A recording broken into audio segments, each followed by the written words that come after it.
30 across the 20. He's going to score downfield. Does he have the gas? He cuts back on the 20. Look at that. Takes the shakes. We gonna run this town.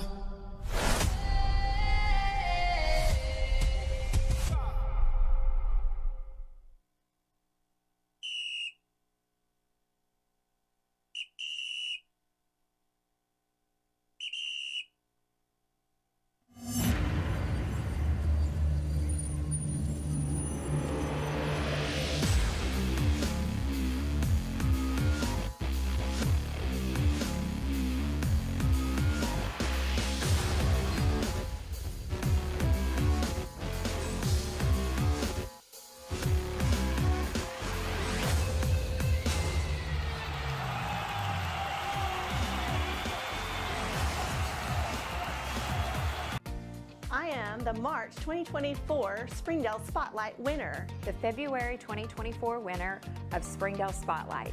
I was the winner of the May 2024 Springdale Spotlight. I'm the Springdale Spotlight winner of Summer 2024. Use the hashtag Springdale Family when posting about the great things happening in our school. You could win a prize pack just like this. So don't forget, take it and tag it. And you may be the next winner. Hashtag Springdale Family.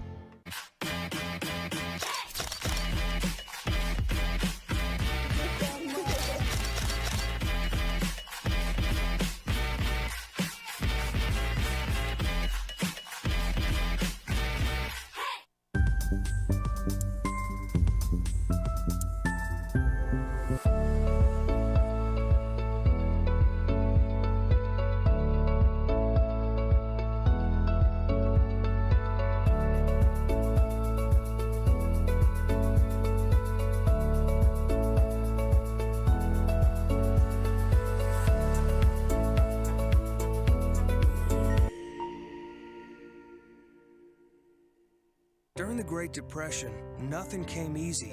But with just 5 cents, an old truck, and a load of hay, John Tyson and his family found a way to deliver quality chicken to other hardworking people.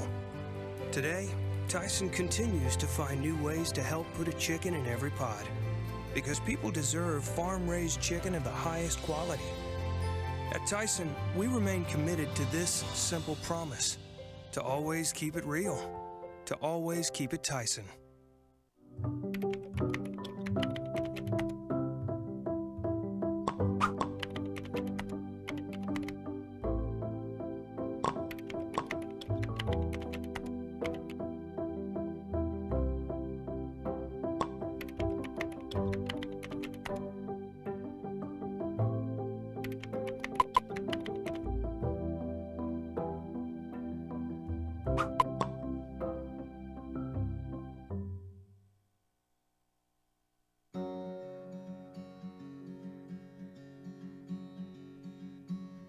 Hometown. That word still means something here. It means we're neighbors. We do the right thing.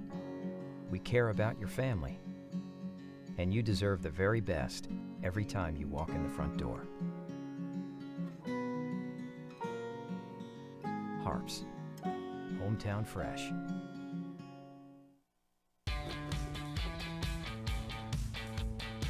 Goodbye, guessing. Hello, confidence. So long, stress. Hello, security. Farewell, running to the bank. Hello, banking from anywhere.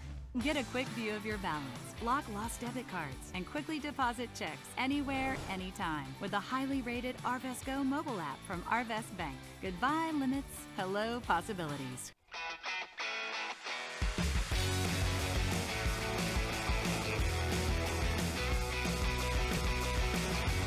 Advanced Manufacturing needs you. For every 4 jobs, there's 1 applicant. Let business industry training take you to the next level. Either as a startup or as an incumbent worker, BIT has your menu. I came to BIT to advance my skills in the electrical control field. If you want to better yourself, you need to come to business industry training.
Goodbye, paperwork.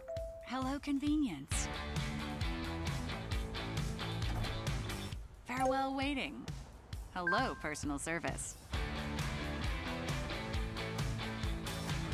Catch you later, dreaming. Hello, planning. Buy your dream home, connect with a personal banker, and easily schedule an appointment with digital tools from Arvest Bank. Goodbye limits, hello possibilities. Arkansans appreciate community. We work and raise families, care for our neighbors, and come together in good times and bad. At First Security, that local strength is what we love best about our home state. There is commitment here, and heart, and hope. Thank you to everyone who is standing together, learning from one another, and making Arkansas a place we all love to call home. We're proud to be your community bank. During the Great Depression, nothing came easy. But with just 5 cents, an old truck, and a load of hay, John Tyson and his family found a way to deliver quality chicken to other hardworking people. Today, Tyson continues to find new ways to help put a chicken in every pot. Because people deserve farm-raised chicken of the highest quality. At Tyson, we remain committed to this simple promise: to always keep it real, to always keep it Tyson. My name is Adobe, and this is my Chick-fil-A success story. When I started as a team member, I was pretty shy and struggled with my confidence. And now, that same shy person, she owns her own Chick-fil-A restaurant.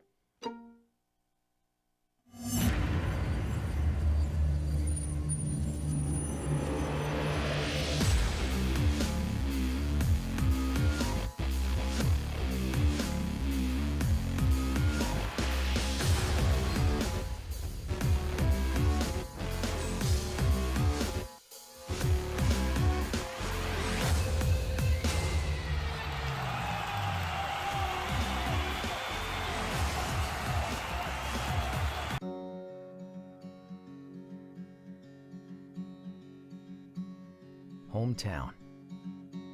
That word still means something here. It means we're neighbors. We do the right thing. We care about your family. And you deserve the very best every time you walk in the front door. Harps. Hometown Fresh.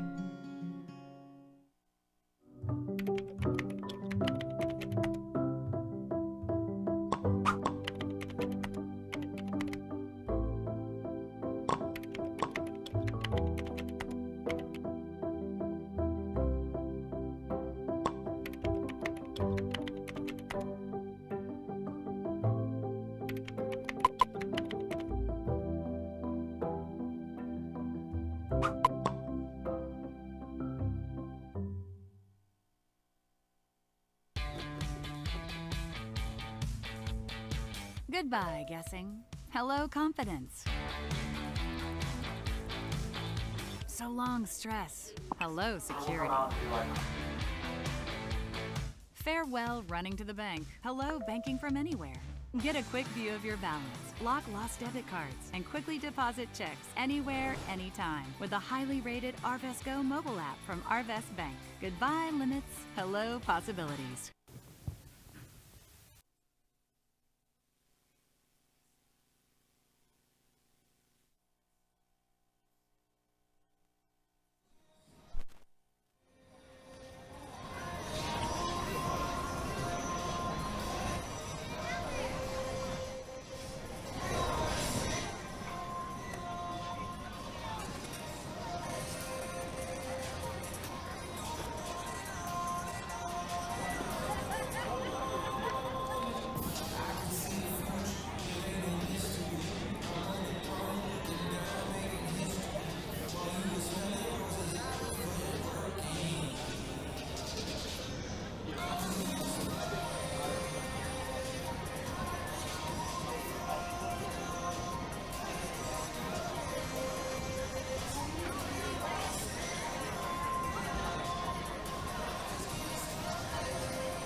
gentlemen, welcome out to the 73rd annual Kiwanis Kids Day. Looks like the weather's going to be great. We appreciate your patience with us last night. Looks like we're going to have good weather and great football tonight. Before we get started, I would like to ask that you please rise and turn your attention to the flag for our Pledge of Allegiance, followed by a moment of silence, and then the playing of the national anthem. I pledge allegiance to the flag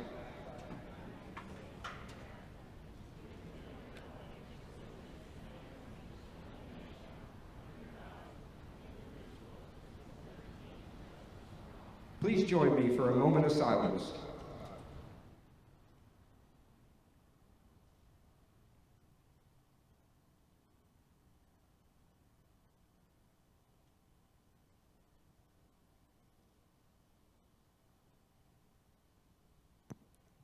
Thank you. And now our national anthem.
Turning across the 20, he's going to score downfield, and we have the gas now. He cuts back on the 20. Look at that. We gonna run this town.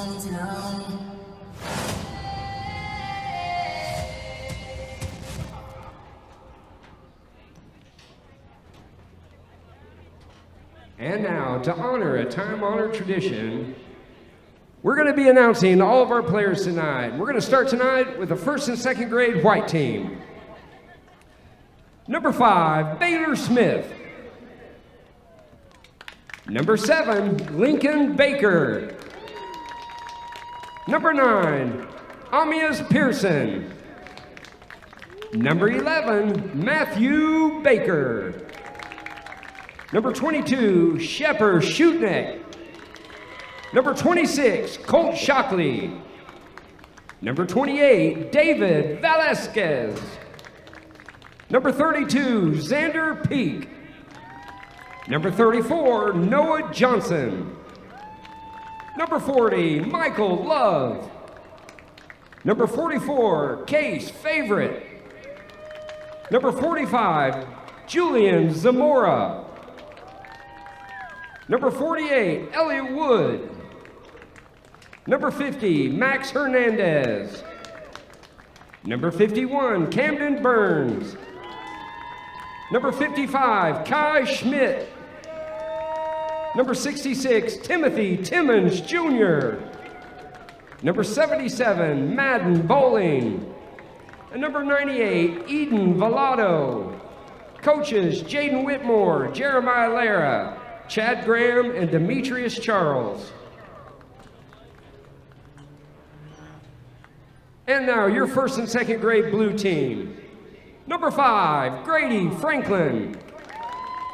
Number 11, Cade Pauls. Number 22, Mason Wood. Number 26, Lincoln Adams. Number 32, Tate Wynn. Number 34, Daxton Spencer. Number 35, Isaiah Hernandez. Number 40, Hunter Helms. Number 44, Adler Hankins. Number 45, Landon Carver. Number 48, Landon Burnett. Number 50, Legend Reed. Number 51, Liam Sandecki. Number 55, Paxton Finney. Number 66, Mabry Blaylock. Number 74, Lucas Stokes. Number 77, Jackson Kitchens. And number 98, Jax Werger, maybe Vager. Coaches for the blue team, Nick Reed, Chris Sandecki, Dylan Adams, and Tyler Pauls. And now, it's game time. Good luck, gentlemen.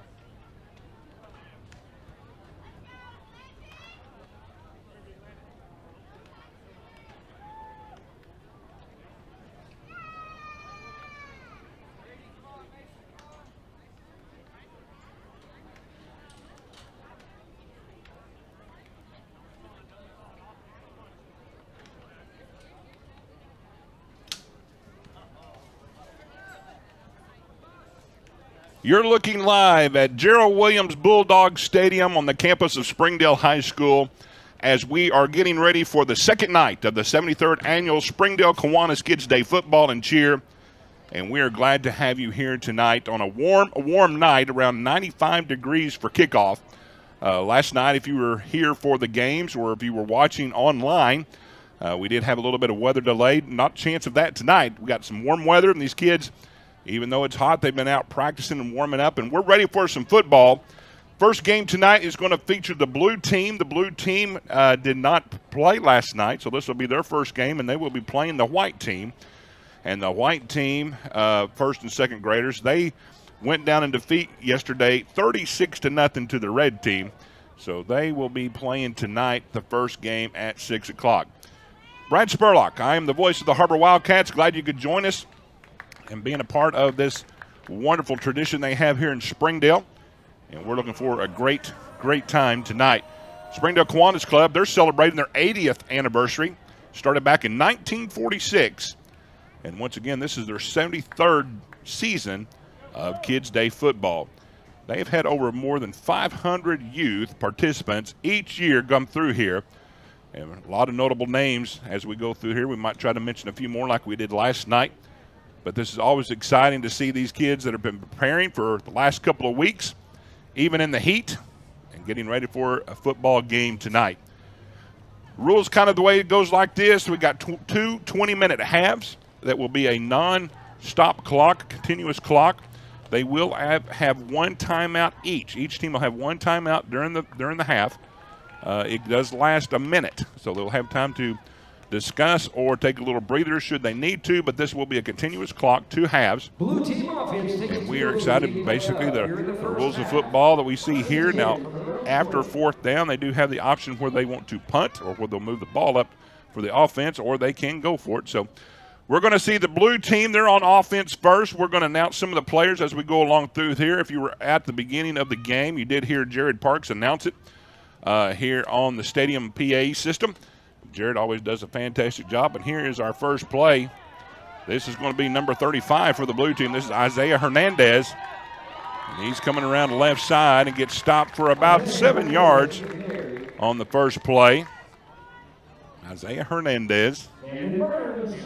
Actually, he picked up about 10, so we'll call it 10 yards and a first down for Mr. Hernandez. Great start for the blue team. Coaches for the blue team is Nick Reed, Chris Zandecki, Dylan Adams, and Tyler Pauls. Those are your coaches for the blue team. Again, we will go through and announce some of the players as we go along and get some of the rosters and some of the names here. What you'd like to see in these games, they get all lined up. Now they're getting their spacing down. And they kind of got almost like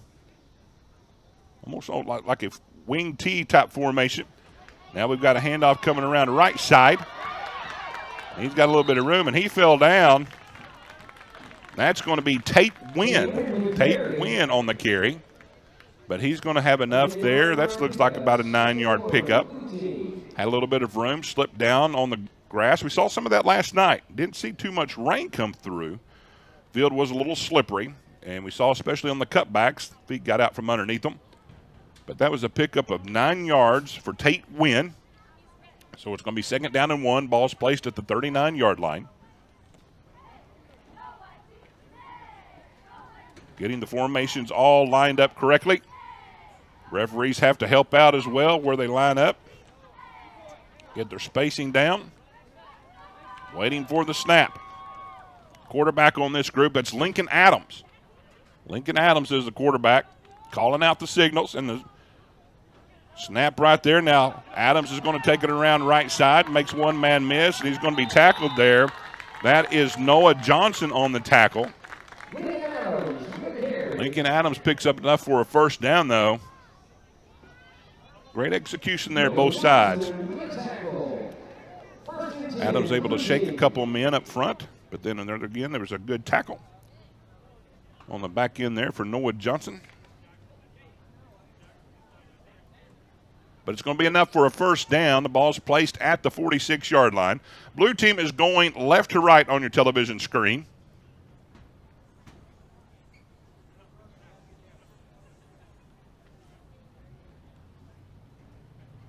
Warm night here in Springdale on campus of Springdale High School.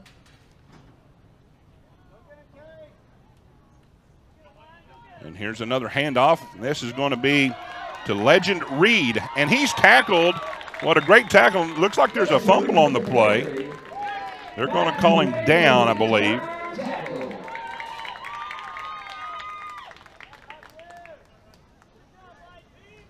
That looked like that was Matthew Baker on the stop. Grabbed him around by the shoestrings. He did have a little daylight, but it's a good stop there. Legend Reed picks up 3 yards, so it's going to be 2nd down and 7. Ball placed right on the other side of the midfield stripe, so at the 49-yard line. A little bit of a drive here for the blue team.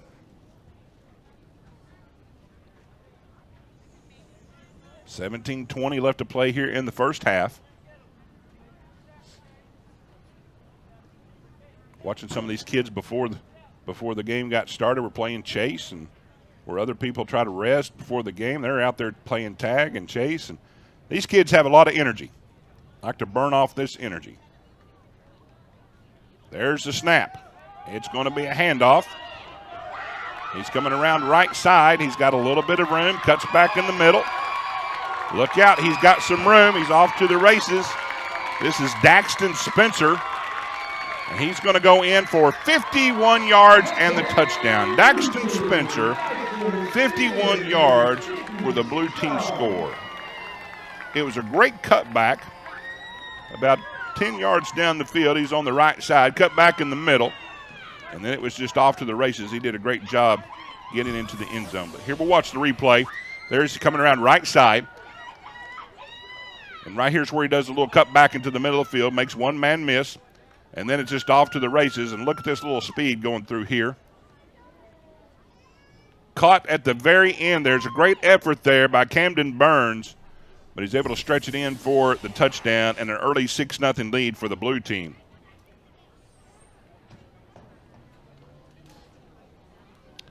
Now they're lining up for the 2-point conversion.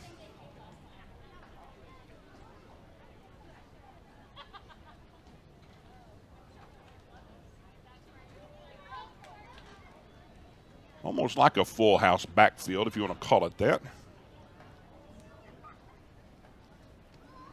Lincoln Adams, the quarterback, waiting on the snap, getting instructions from the coach. This time he's going to hand it off in the backfield. Oh, and a collision at the goal line. That's Cade Pauls. But he gets it in for the 2-point conversion. Great job there by Cade Pauls to hang on to the ball.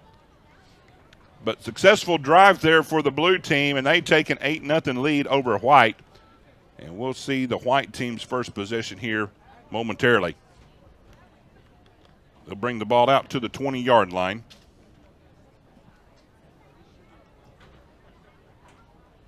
White team last night, again, kind of on the short end of the game. They lost 36-0. Here's the 2-point conversion. Watch Pauls here. Takes a lick right there. Oh, what a collision there at the goal line. That's a great tackle, but is able to get across the goal line for the 2-point conversion. Again, the White team last night on the short end of the game, 36-0. We did see Camden Burns last night. He had a pretty good run, about 39 yards, remember, in the first game. We'll see if they make some adjustments for tonight, see what they can do. Again, they get an opportunity to play 2 nights in a row. You know, this makes them happy, makes them proud. Getting everybody lined up is always a chore the first couple games.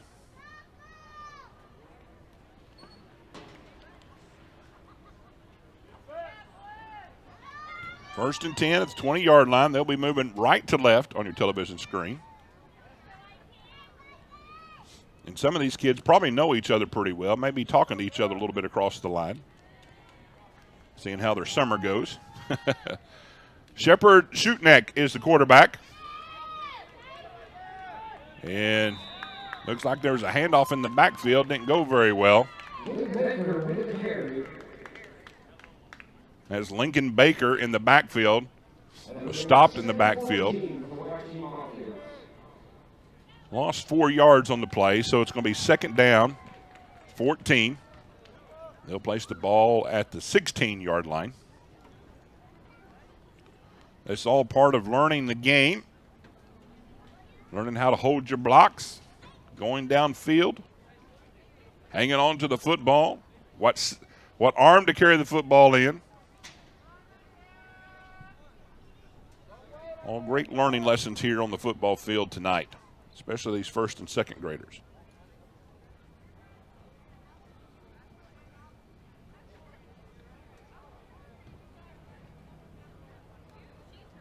There's a snap, snaps high, and looks like there's going to be a scramble for it. And I think the blue team has recovered it. Down on the ground, we'll see who this is.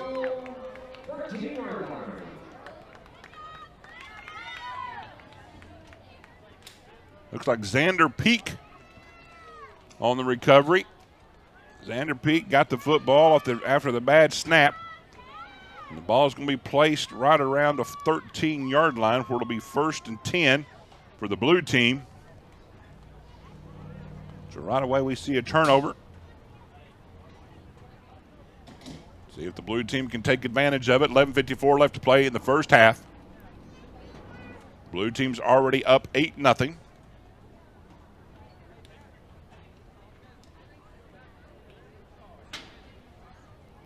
See some shadows from the press box around the 50-yard line.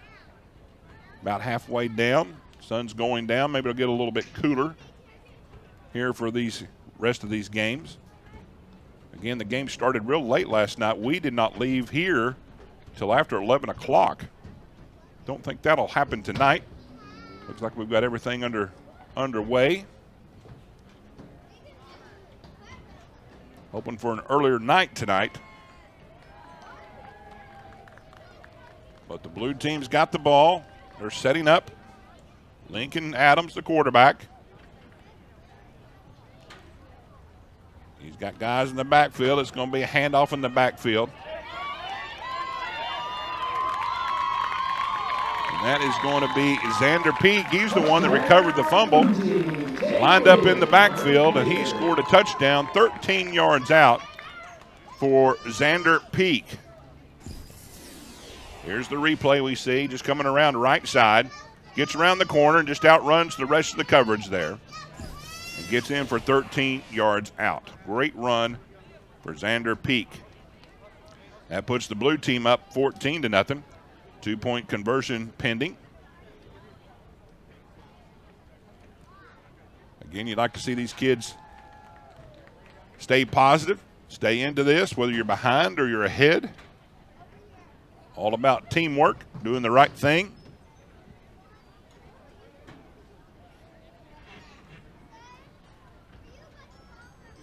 Blue team's lining up for the 2-point conversion. Again, this is basically the lineup they've had the whole game. And there's going to be another handoff. He's coming around the right side again. And he's going to get the 2-point conversion. That was Max Hernandez for the 2-point conversion. That makes the score 16-0. Here's the handoff. Hernandez makes one man miss. There, number 26, Lincoln Adams, took a shot at him, missed him. The 2-point conversion is good. So we've got 9:32 left to play. Not sure if they've called timeout or not, but the clock should be running. 9:32 left to play. Last night we saw some penalties. We're not able to see what the penalties were a lot of times as we was trying to find some names. And they may be just taking a little bit of a water break for this. So as we do this, let's introduce some of the team members. We already announced the blue team's coaches. So let's go through here and announce some of the names and the players and participants for the blue team. This is first and second grade. Number 5, Grady Franklin. Number 11, Cade Pauls. 22, Mason Wood. Number 26, Lincoln Adams.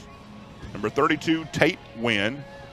Number 34, Daxton Spencer, who just had a 51-yard touchdown. Number 35, Isaiah Hernandez. Number 40, Hunter Helms. Number 44, Adler Hankins. Number 45, Landon Carver. Number 48, Landon Burnett. Number 50, Legend Reed. 51, Liam Sandecki. 55, Paxton Finney. 66, Mabry Blaylock. 74, Lucas Stokes. 77, Jackson Kitchens. And number 98, Jax Wegerer. That is the blue team lineup. Now, one thing that I will make mention of, I gave the wrong touchdown. That was Tate Wynn, who had the touchdown for the blue team. I put it on the white team. So that was a 13-yard touchdown to Tate Wynn. And so he will get credit for that touchdown. And then also for the 2-point conversion. Make sure we try to get the right people in there. White team's going to take the ball after the timeout at the 20-yard line, be 1st and 10. Last night, the first game, we talked a little bit about it. Game 1, Red won 36-0. In that game, talked a little bit about some of the players. Quarterback Sebastian Caraway, he had a 51-yard touchdown run, along with another 16-yard touchdown. Hayden Moore had a 14 and a 24-yard touchdown in that game. And also running back Jeremiah Caraway, he had a run of 31 yards and an 80-yard touchdown to start the second half. And in the end zone, he did the backflip. I joked around and said he didn't land the backflip, so I gave him about an 8.5 on the backflip. If he got that, he probably got a higher score. But fun to watch these kids play.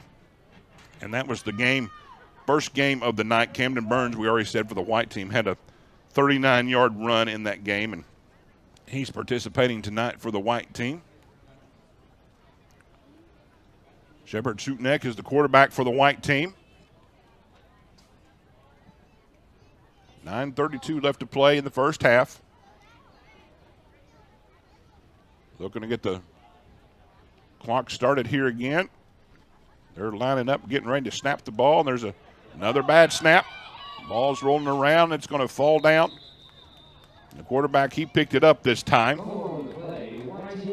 But it goes back down to about the 11, 10-yard line.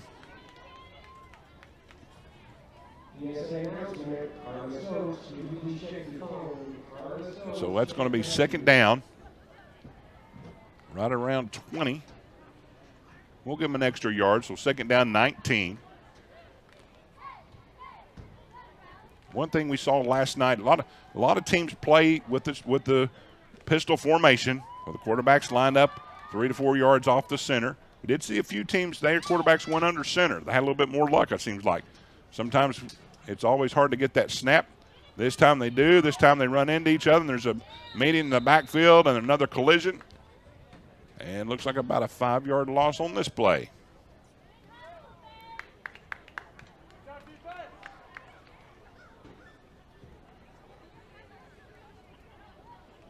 So now it's going to be third down.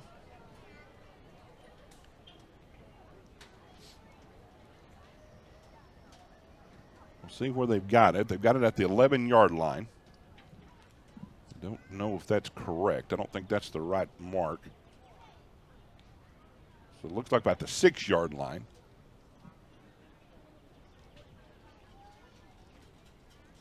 So it looks like about 3rd and 24 is what it should be.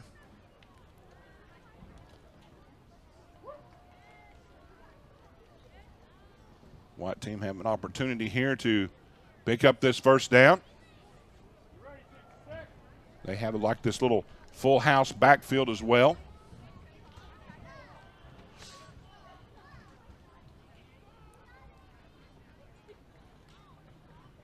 And here they go again. It's going to be a kind of a reverse, almost look like a reverse, a fumble on the play. They're going to call him down. That was kind of disastrous almost. So the white team going backwards on that possession, and they've elected to punt. So the blue team's going to bring it out for their offense to run a few plays now. Again, these are the first and second graders for the Kiwanis Kids Football Day. Great event. Springdale hosts this every year. And we'll go through here and also announce some of the sponsors. We've got a presenting sponsor, RAD. They're the ones that handle all the sponsorships for the game today. Gold sponsor, Arkansas Children's Hospital. Some of the bronze sponsors we have, Intrust Bank, ESI Engineering Services, The Gardens Senior Living in Arkansas, AQ Chicken House, Landers Toyota, Northwest Arkansas, Cross Church, and Mars Electric. Those are the sponsors for tonight's game. So they're going to put the ball around the 48-yard line, 1st and 10 for the blue team. Lincoln Adams, the quarterback. We've seen a 13-yard touchdown by Tate Wynn. We've seen Daxton Spencer on a 51-yard touchdown. And that is your scoring, along with the 2-point conversions on each touchdown, which makes it 16-0. Clock still moving, 5:35 first half. This will be the Blues' third possession of the half.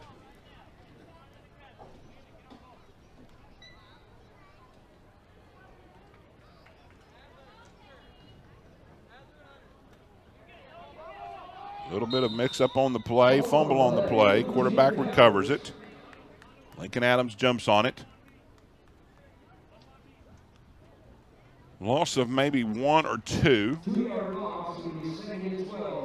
2nd and 12, so the ball's going to be marked right at midfield for the second play. Saw some of them leaving just a little bit early. They don't always throw the flags on everything. When you get to the upper grades, upper classification a little bit, they're a little bit more picky on when they leave early. So, once again, this is instructions for these kids.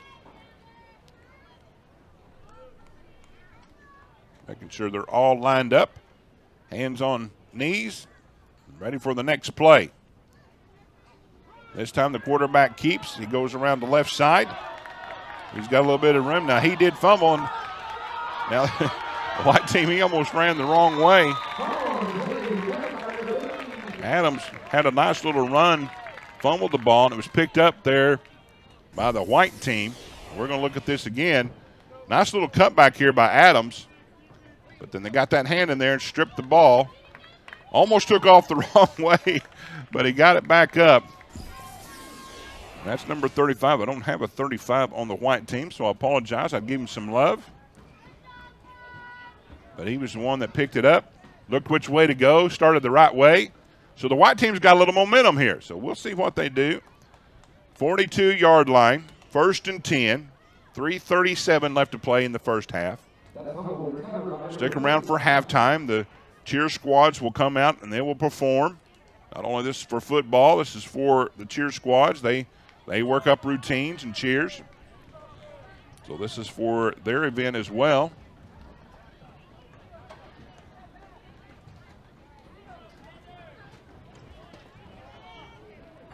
First and 10.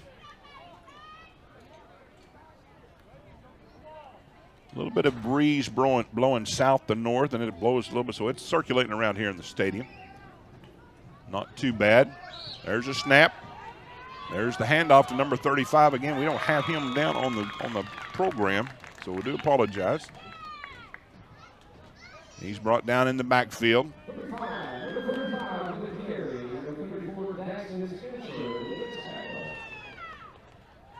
Landon Carver, I believe, on the tackle in the backfield, so it's going to be a loss of 5. 2nd down and 15. They're going to spot the ball at the 37-yard line.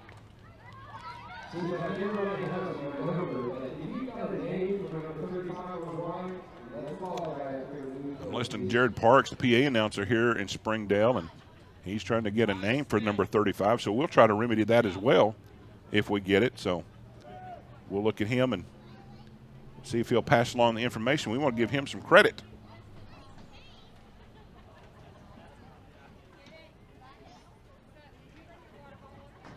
But it's going to be 2nd down 15.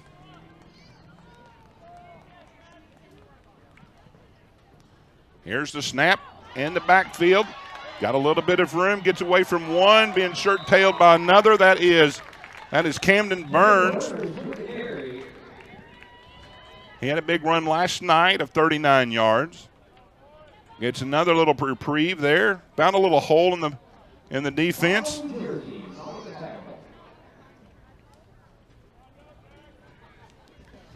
But it's going to bring up 3rd down.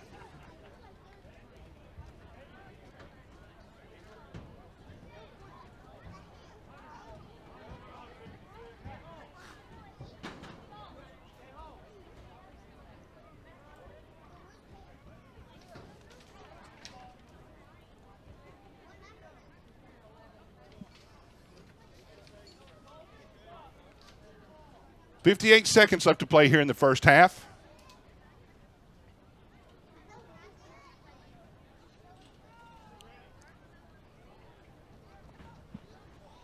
There's the snap, and he's going to throw it downfield, almost completed.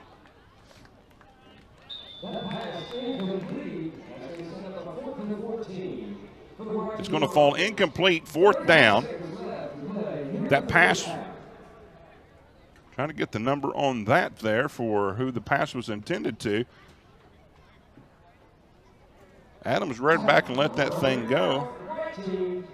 And it was close. Ball's incomplete, and I think they did call a timeout before the first half ends. I think I've seen the white team call a timeout. So we've got 35 seconds left to play with a 16-0 lead. Again, don't have numbers on the front of the jersey, so sometimes we have to wait till they get turned around to get the names and the numbers. We want to give them the right kudos for the kiddos. Got a lot of parents, grandparents, aunts, uncles, brothers, sisters watching. We appreciate you tuning in to the Springdale Athletic Foundation Network for another year of exciting football action, not only for the Kiwanis Day football, but also high school is going to be starting before too long. Harbor and Springdale will start their practices sometime in August. We talked a little bit last night about Harbor. Both these little teams right here one day may be a Bulldog, may be a Wildcat.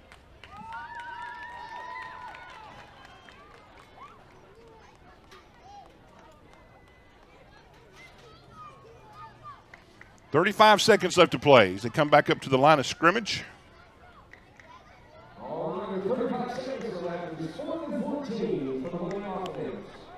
Again, stick around for halftime. The cheerleaders will be out there to perform their routine. And then coming up next, we've got the second game. It'll be a third and fourth grade, and there's a handoff.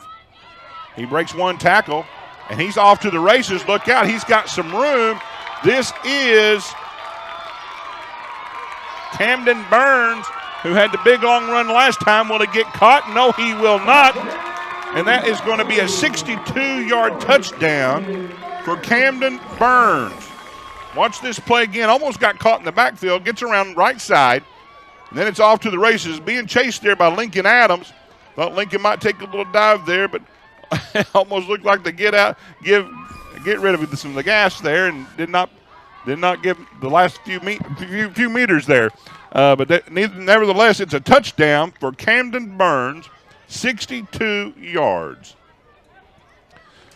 That cuts the lead to 16-6, 2-point conversion pending. That'll be the last official play of the first half, and then they'll run the 2-point conversion here. Great response after the fumble. We figured out number 35 is Ty Smith for the white team. Wanted to give him some love. He's the one that picked up the fumble.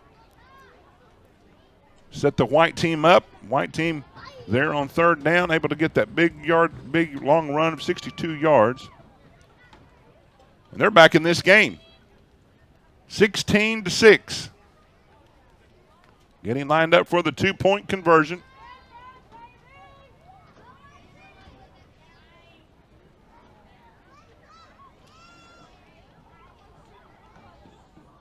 Almost like an I formation out of this. The ball is dropped, and it's going to be a fumble on the play, so the 2-point conversion is going to be no good. And that's going to be the end of the first half, with the blue team leading 16-6. Exciting game here at Bulldog Stadium, and we appreciate you watching here on the 73rd Annual Springdale Kiwanis Kids Day Football and watching it here on the Springdale Athletic Foundation. Stick around. The cheerleaders will be coming. And then we'll take a commercial break while halftime is going on and bring back the second half. Thanks again for watching the Springdale Athletic Foundation Network.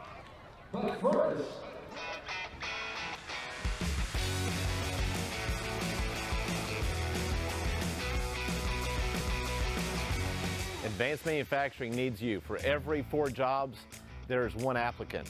Let business industry training take you to the next level. Either as a startup or as an incumbent worker, BIT has your menu. I came to BIT to advance my skills in the electrical control field.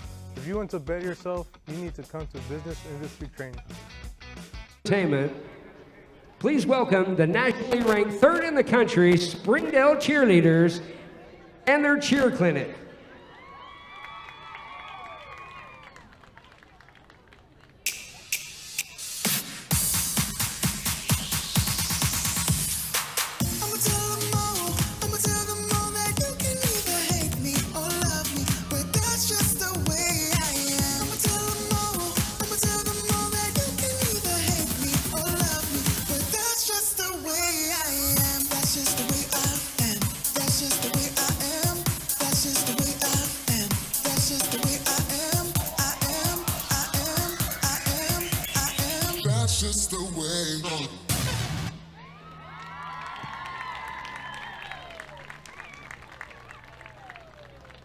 Absolutely amazing, cool kids.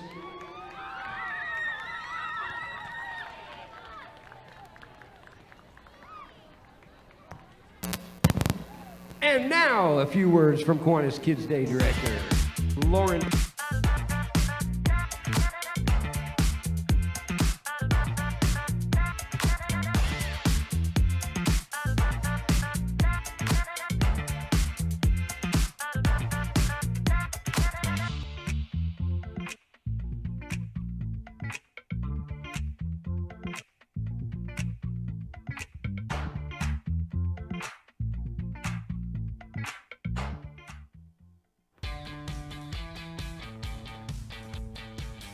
Goodbye, paperwork. Hello, convenience. Farewell, waiting. Hello, personal service. Catch you later, dreaming. Hello, planning. Buy your dream home, connect with a personal banker, and easily schedule an appointment with digital tools from Arvest Bank. Goodbye limits, hello possibilities. Arkansans appreciate community. We work and raise families, care for our neighbors, and come together in good times and bad. At First Security, that local strength is what we love best about our home state. There is commitment here, and heart, and hope. Thank you to everyone who is standing together, learning from one another, and making Arkansas a place we all love to call home. We're proud to be your community bank.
You see right here, this is Daxton Spencer, who does a little cutback, gets a 51-yard touchdown, outruns the rest of the crew.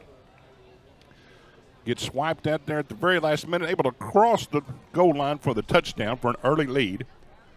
And this is the two-point conversion. That was Cade Pauls. And here we see another touchdown. That's 13 yards. That's Tate Wynn. And here's the two-point conversion for them as well. This is Legend Reed for the two-point conversion. Now we see the quarterback, Lincoln Adams, fumbles the ball. Ty Smith picks it up, gets a little return. And this is the big play of the game so far. 62-yard touchdown by Camden Burns to make the score 16-6, as the two-point conversion was no good right before the half. Second half's going to start here in just a few minutes. We welcome you back into Gerald Williams Bulldog Stadium on the campus of Springdale. And want to read this once again. I do apologize to Lauren. Lauren came in, we talked a little bit. I think I called Lauren a she last night, so I do apologize. Lauren is a he, and so we got to chuckle out of that, and I want to make sure that I make amends for that. But Lauren wrote this letter, want to let everybody know. It says, to the city of Springdale, coaches, sponsors, parents, members of Kiwanis, announcer, and to the Springdale School District. On behalf of Kiwanis Kids Day Football, I want to express my heartfelt gratitude to each of you and your invaluable support during this year's program. It is because of your commitment and generosity that we are able to provide a safe, fun, and meaningful football experience for the youth in our community. To the city of Springdale, thank you for your continued dedication to supporting youth athletics. Your investment in our fields, facilities, and infrastructure creates a space where kids can grow, learn, and thrive. To our sponsors, thank you for your generosity and belief in what we do. Your support helps us keep the program accessible and impactful for all families and ensures our young athletes have resources they need to succeed. We'll finish the letter here in just a moment. As we see here, the first snap underway for the second half. That's going to be Shepard Shuknek. Picks up about 3 yards as we continue on. He also says to the members of Kiwanis, thank you for your unwavering commitment to serving the children of Springdale. Your leadership and vision are what drive this program year after year. To the Springdale School District, thank you for your partnership and support in helping us reach and serve so many young people. Your collaboration allows us to make a greater impact both on the field and in the lives of students. And I would also like to give a very special thank you to Jared Park, our announcer, who has served this program faithfully for over 30 years as both as a coach and announcer for Kiwanis Kids Day football. Your dedication, leadership have become a lasting part of this tradition, and we are truly grateful for your decades of service to our players, families, and community. Kiwanis Kids Day football continues to be a special tradition in our community because of each of you. Thank you for being part of the 73rd Annual Kiwanis Kids Day football and helping shape the future one young athlete at a time. Once again, that is Lauren Danford. He is the Kiwanis Kids Day director for this program. Another play underway. This time there's a meeting in the backfield as there's a handoff took place. And that time did not go anywhere. That was Camden Burns, who had the big 62-yard touchdown earlier in the first half, or late in the first half. This time went nowhere. Lost a yard. Be third down. Actually lost about 5 yards, so it's going to be third down and 10, third down and 11. Ball's placed at the 19-yard line. I want to thank all of our sponsors for both Kiwanis Kids Day football, also the sponsors for Springdale Athletic Foundation. If you want to be a sponsor to either one, please contact the directors of those programs. This keeps the programs of Kiwanis Day football here in Springdale, also keeps us on the air. So we like to broadcast these games, so please help out if you can. And there's a snap. And quarterback's under pressure, and he gets tackled in the backfield. That's Shuknek again. Kind of a high snap. Trying to come around right in, and then he did not make the first, or back to the line of scrimmage, actually lost about a half a yard. So it'll be fourth down, and they decide to punt. So the blue team will have their first possession of the second half. 17:31 left to play here in the game, first game of tonight. Again, this is a continuous clock. Does not stop unless there's a timeout. Timeouts are 1 minute apiece, and they both get one for each side. Let's go over the white team a little bit. We didn't get it to them in the first half, so let's go over them. Number 5, Baylor Smith. Number 7, Lincoln Baker. Number 9, Amias Pearson. Number 11, Matthew Baker. Number 22, Shepard Shuknek. 26, Colt Shockley. 28, David Velasquez. Number 32, Xander Peak. Number 34, Noah Johnson. Number 40, Mikael Love. Number 44, Case Favorite. 45, Julian Zamora. Number 48, Sliat Wood. Number 50, Max Hernandez. Number 51, Camden Burns.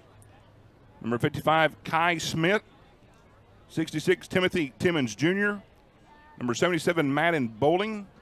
Number 98, Eden Bellado. Coaches for the white team, Jaden Whitmore, Jeremiah Lara, Chad Graham, and Demetrius Charles. That is the white team, as we announced the blue team a little bit earlier.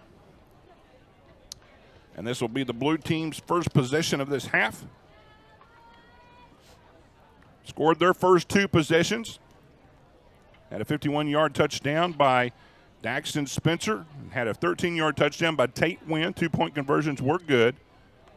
Third possession, it was Lincoln Adams. He had a nice little cutback. Then there was a fumble on the play picked up by Ty Smith, and then the white team was able to score on the 62-yard touchdown right before half. That's why we have a 16-6 ball game. This is going to be a handoff, and this is Daxton Spencer, who had the big run earlier. He breaks one tackle, keeps his balance, and comes around left side. He's being chased. And he is brought down there by Camden Burns at the 40-yard line. So that's a 16-yard pickup for Camden Burns. It will be first down. Nice little run by Camden. Able to cut back across the field from the right side to the left side. Ball's going to be placed at the 39, actually it's the 40-yard line. 1st and 10. Blue team comes out of that huddle. Lincoln Adams, the quarterback for the blue team. Again, almost like a full house set in the backfield. They got 3 running backs in the backfield along with the quarterback. It's a matter who picks the ball up at the time.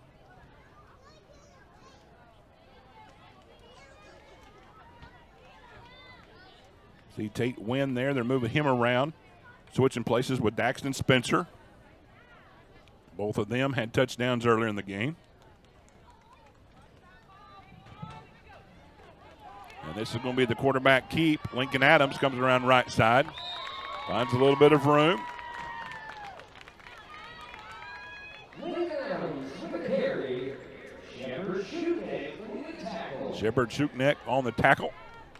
That's going to pick up 8 yards. 2nd down and 2. Nice little run there by Lincoln Adams.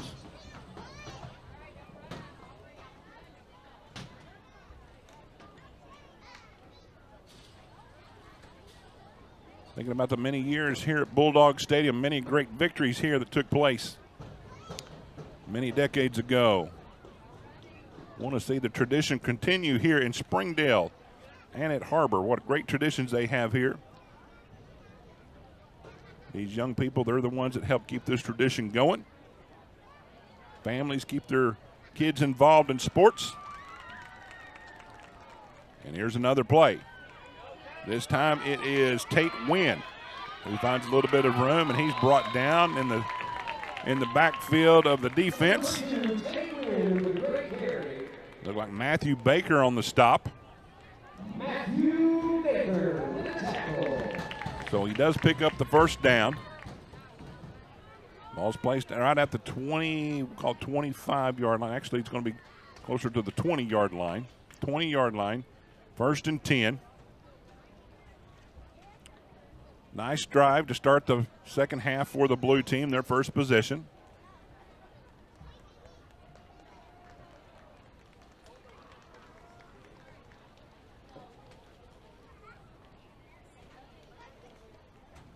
Second game that's coming up starts right after this one, close to 7 o'clock.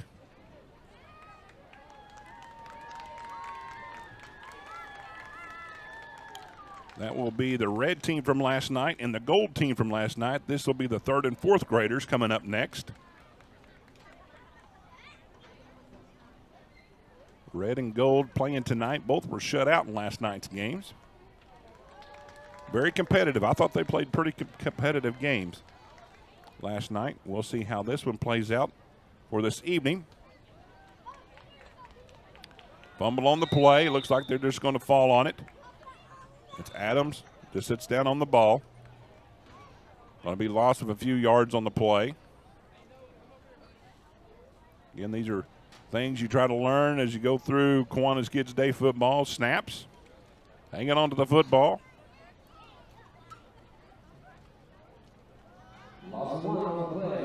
So loss about 1 yard. 2nd down and 11.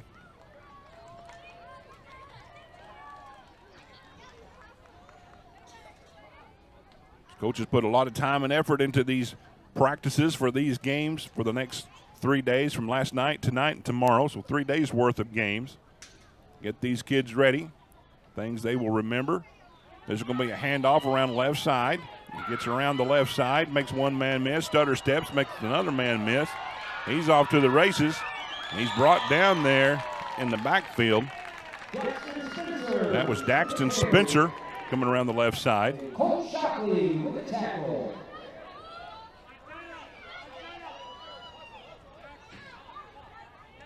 Colt Shockley, I believe, was the one that made the tackle. But a great little run there, about 9-10 yards on the play. Going to be 2nd down, we'll call it 3rd down and 1. Ball's placed, we'll call it 3rd down and 2. They're backing up about a yard. Ball's placed at the 12-yard line. So 3rd down and 2. 10 minutes left to play here in the ball game. Clock continuing to move.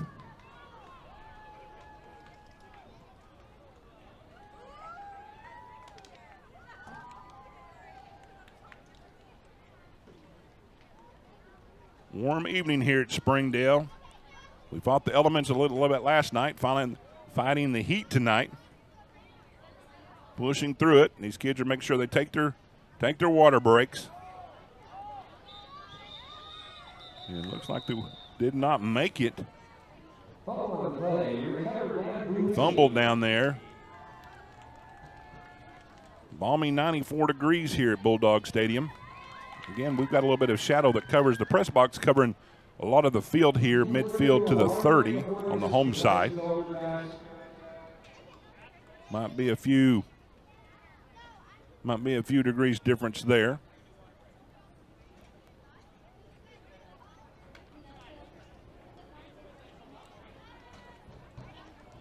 So it's going to be 4th down and call it 2.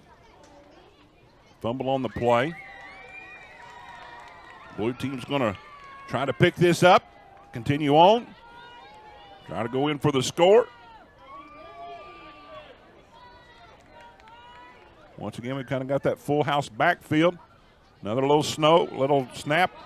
Runs into his own player, but I believe he picked up the first down. That was the quarterback, Lincoln Adams.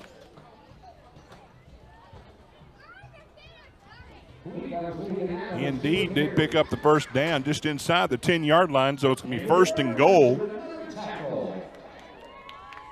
Might have had a little bit more, ran into his own player. Slowed him down just a tad. Enough for the team to come and tackle him. But it'll be 1st and goal at the 9-yard line.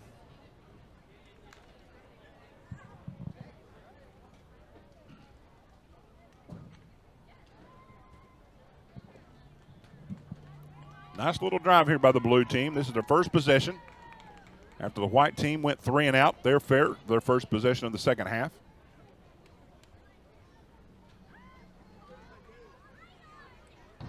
Lining up the kids.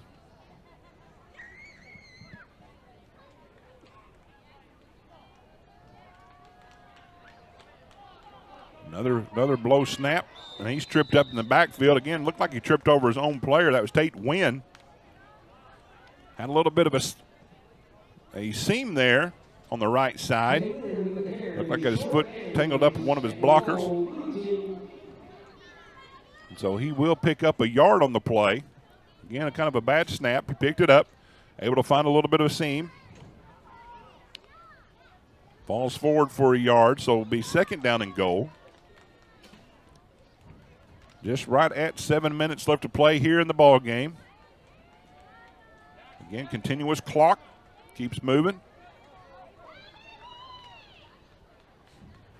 See substitutions coming in and out now for the blue team.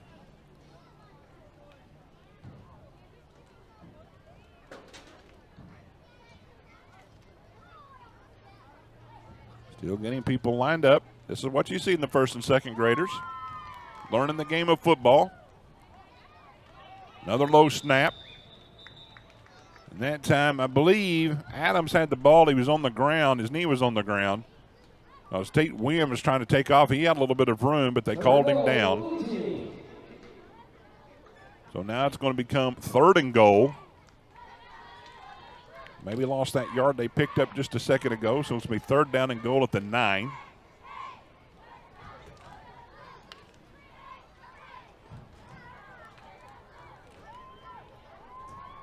And I can see these kids do their best to keep concentration. Concentration's kind of hard at their age. Concentrate on getting that ball back to the quarterback in the right way. Make sure the quarterback hangs on to the ball. Make sure the running back hangs on to the ball. A lot of concentration.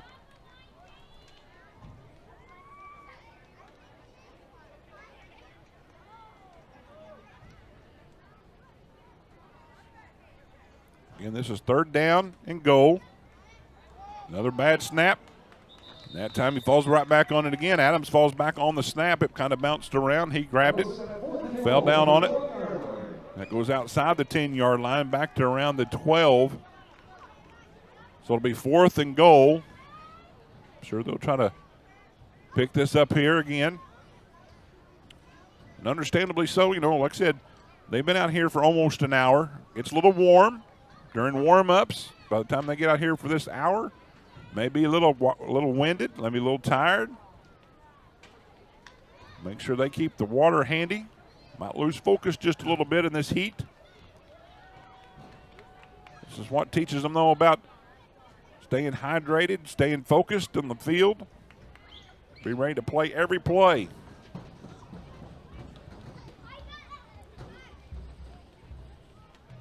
Seems like they do have a little bit more of alignment issues here in the second half. But we're ready to go for fourth down. There's the handoff up left side. Got a little bit of room. Runs over one. He's going to be brought down about the 5-yard line. That was Daxton Spencer on the carry. Got a little bit of room, but he's not going to pick up the first down. So it'll be a turnover on downs. They were stopped after a good drive. White team will take over. It'll be 1st and 10 for the white team.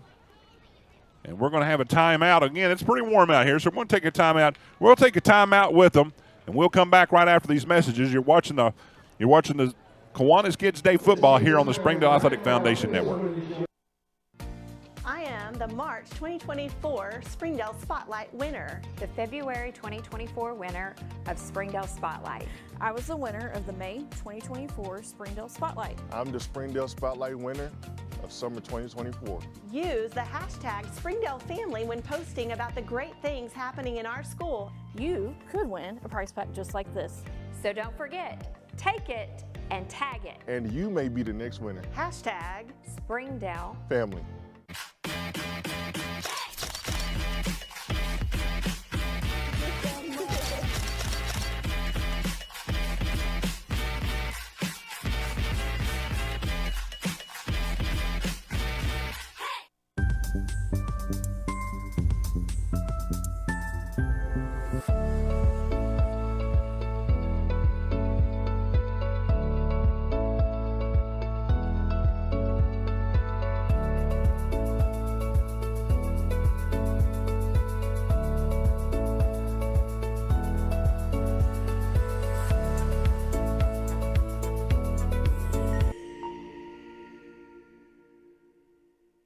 During the Great Depression, nothing came easy.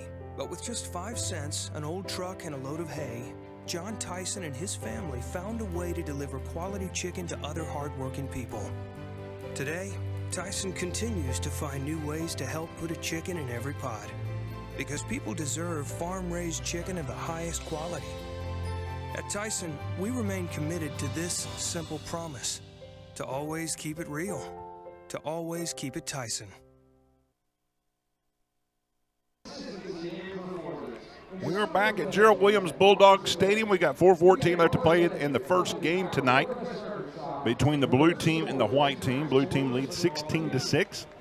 Both teams have had the ball once in the second half. Neither has scored. One thing we want to make a correction on. Got to give props to Jared Park. Jared and I, we've known each other for a while. I've worked with him over at Harbor in the booth, and he does the PA announcing, does a great job. And he was telling me that we were announcing Kai Smith wrong. It's Kai Smith, number 35 for the white team, so it's Kai. He was giving the signal it's a K. Sometimes he gives me different signals, usually shaking his fist at me. But we think we've got it all worked out, and we want to give him some props. So it's Kai Smith, number 35 for the white team. He's the one that had the recovered fumble on the first half that led up to the touchdown for Camden Burns, that big 62-yard run. So let's give him some love.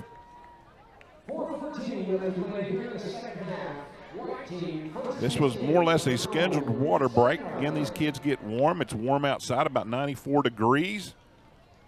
Has not dropped much since the beginning of the game. Weatherman has showed that this front was supposed to come through. The high pressure is supposed to go to the west of us, and we're supposed to get some cooler air. Maybe by tomorrow we'll have nicer weather, cooler weather. But these are the dog days of summer. And these kids have practiced in this. Kudos to the coaches, kudos to the parents for watching their hydration, watching them stay healthy through all of this, because it can become burdensome, it can become hot. And so they've done a good job watching out for their kids. Now we've got a handoff fumble in the backfield. And they're going to pick it up. He does pick it up out of the end zone. He's got a little bit of room. That's a big old lineman. That's Mabry Blaylock. Excuse me, let me make Timothy Timmons Jr. Timothy Timmons Jr., big number 66, finds the ball out of the end zone. That's a good little run. Good little run there for him. Timothy Timmons. So he picks up, we'll call it 12 yards on the play. It's longer than that because the ball rolled into the end zone. There's a mix-up in the backfield, ran into each other. The ball rolled into the end zone, so he picked it up. So he actually ran about 17 yards, but officially it's about 8 yards. I'll stand corrected, 8 yards, because the ball's placed at the 15-yard line, so it'll be 2nd down and 2. Great recovery there. Great recovery there by Timmons Jr. Great awareness that he had. So a little positive yardage for the white team. 3:09, 3:08 left to play here in the ball game. 2nd and 2.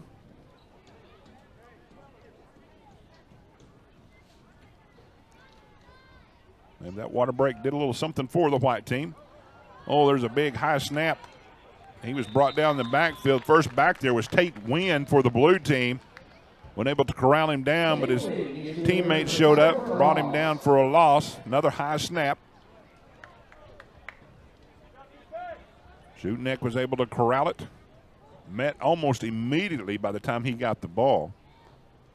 Blue team shot that gap and had him in the backfield. So that's going to lose some yards. It was 2nd and 2. Now we're looking at 3rd and 6, so it's a loss of 4 yards. 2:16 left to play in the ball game. First game of the night. Got 2 more after this. Stick around with us here on the Springdale Athletic Foundation to bring more coverage of the 73rd Kiwanis Day football program. A great tradition here in Springdale.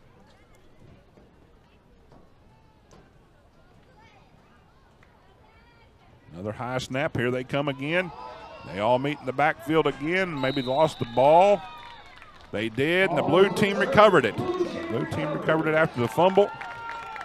Big scramble down there. Did not see who picked it up, so good job, blue team. Now we did look like one little boy down. Coach is coming over to pick him up. Look, that's the way to do it there. Just pick him up and rub a little dirt on it and get back in there. Good job, guys. Good job. So, but we've got 1:20 left to play here in the ball game. We'll see what the blue team's going to do. They've got it at the 8-yard line. Call it 7-yard line. 1st and goal after the turnover. Been pretty close, 16-6. Nobody scored here in the second half. It's all first half scoring. 2 first possessions for the blue team resulted in 2 touchdowns and 2-point conversion. Right before the half, the white team got a big long run, 62 yards, made this game 16-6. That's where we stand at right now with 46 seconds left to play. Bringing in some substitutions here at the last minute.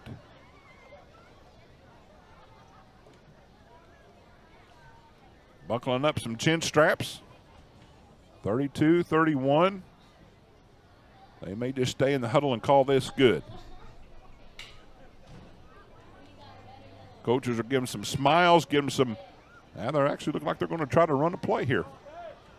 Look like maybe they're giving some encouragement for a job well done. 13 seconds, 12 seconds. By the time they get the alignment, we'll see how the clock stands. They're trying to get them lined up. 3 seconds, 2 seconds. And that's the ball game, ladies and gentlemen, with your final score. The blue team 16, the white team 6. So the blue team earns the victory tonight.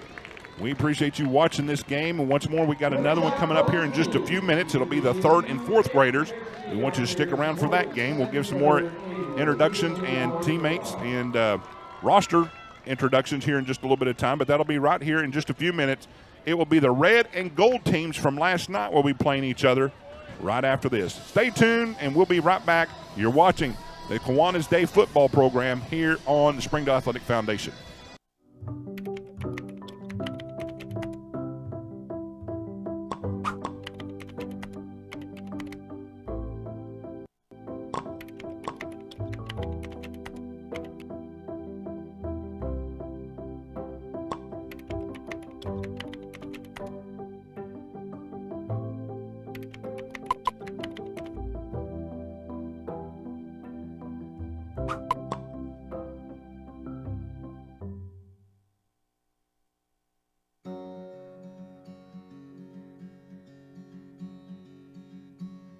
Hometown. That word still means something here. It means we're neighbors. We do the right thing. We care about your family. And you deserve the very best every time you walk in the front door. Harps. Hometown Fresh.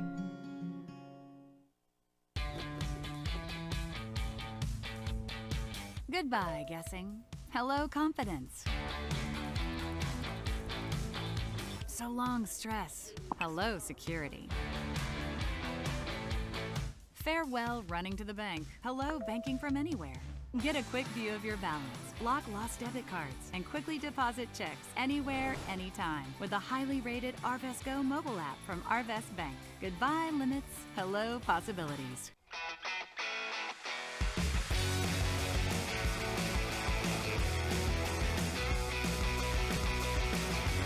Advanced manufacturing needs you. For every 4 jobs, there's 1 applicant. Let business industry training take you to the next level. Either as a startup or as an incumbent worker, BIT has your menu. I came to BIT to advance my skills in the electrical control field.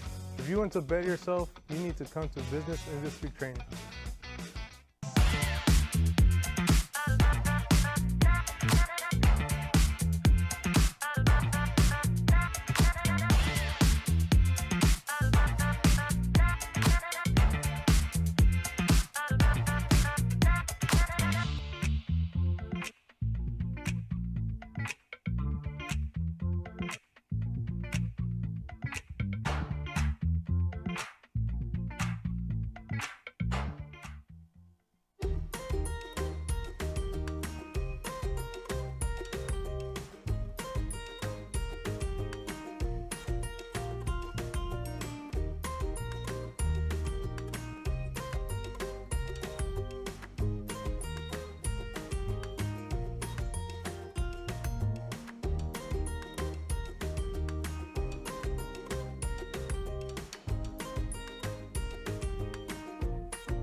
Goodbye, paperwork. Hello, convenience. Farewell, waiting. Hello, personal service. Catch you later, dreaming. Hello, planning. Buy your dream home, connect with a personal banker, and easily schedule an appointment with digital tools from Arvest Bank. Goodbye, limits. Hello, possibilities. Arkansans appreciate community. We work and raise families, care for our neighbors, and come together in good times and bad. At First Security, that local strength is what we love best about our home state. There is commitment here, and heart, and hope. Thank you to everyone who is standing together, learning from one another, and making Arkansas a place we all love to call home. We're proud to be your community bank. During the Great Depression, nothing came easy. But with just 5 cents, an old truck, and a load of hay, John Tyson and his family found a way to deliver quality chicken to other hardworking people. Today, Tyson continues to find new ways to help put a chicken in every pot. Because people deserve farm-raised chicken of the highest quality. At Tyson, we remain committed to this simple promise: to always keep it real, to always keep it Tyson. My name is Adobe, and this is my Chick-fil-A success story. When I started as a team member, I was pretty shy and struggled with my confidence. And now, that same shy person, she owns her own Chick-fil-A restaurant.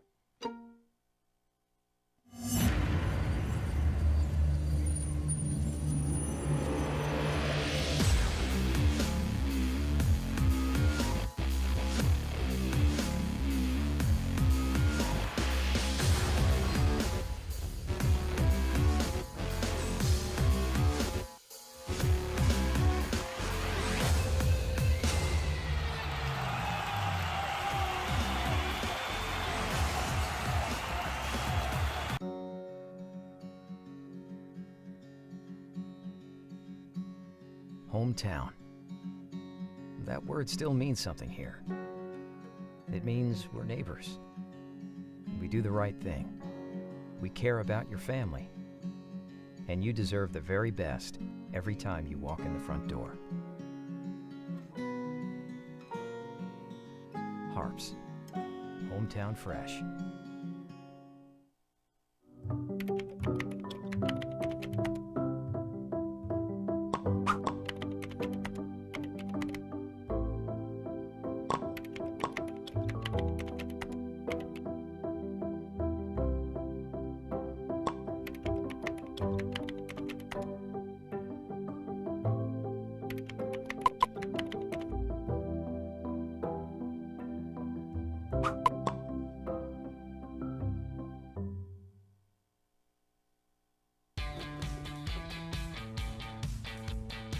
Goodbye, guessing. Hello, confidence. So long, stress. Hello, security. Farewell, running to the bank. Hello, banking from anywhere. Get a quick view of your balance, lock lost debit cards, and quickly deposit checks anywhere, anytime with the highly rated Arvest Go mobile app from Arvest Bank. Goodbye, limits. Hello, possibilities.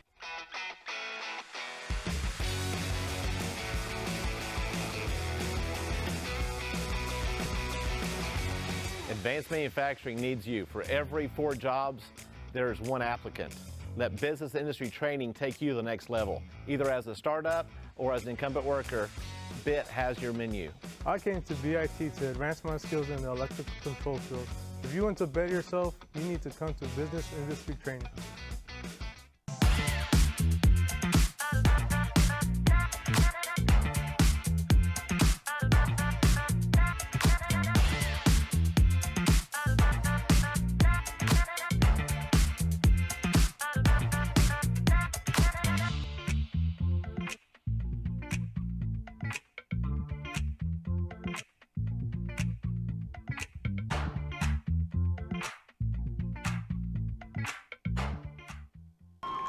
Number 16, Wesley Green.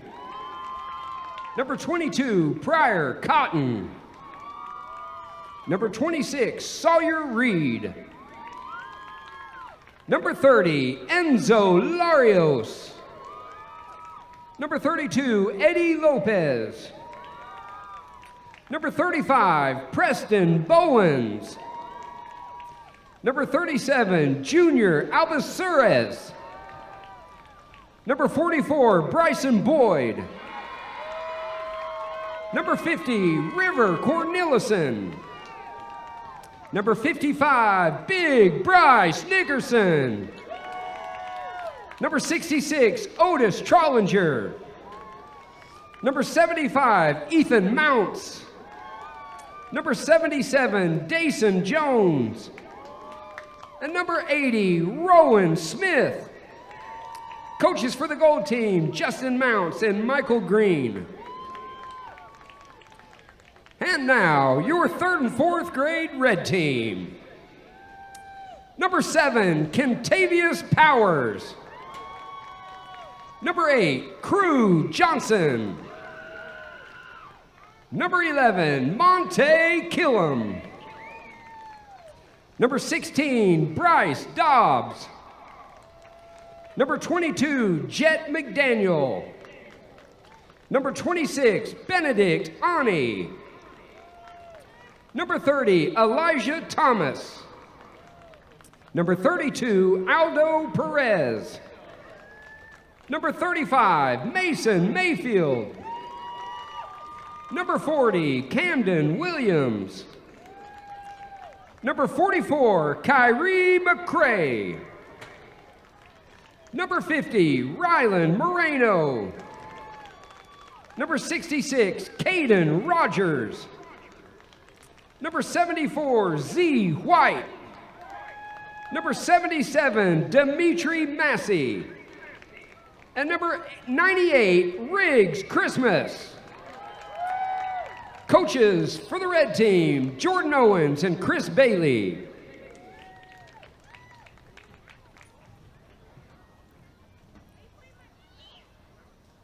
And now, it's game time.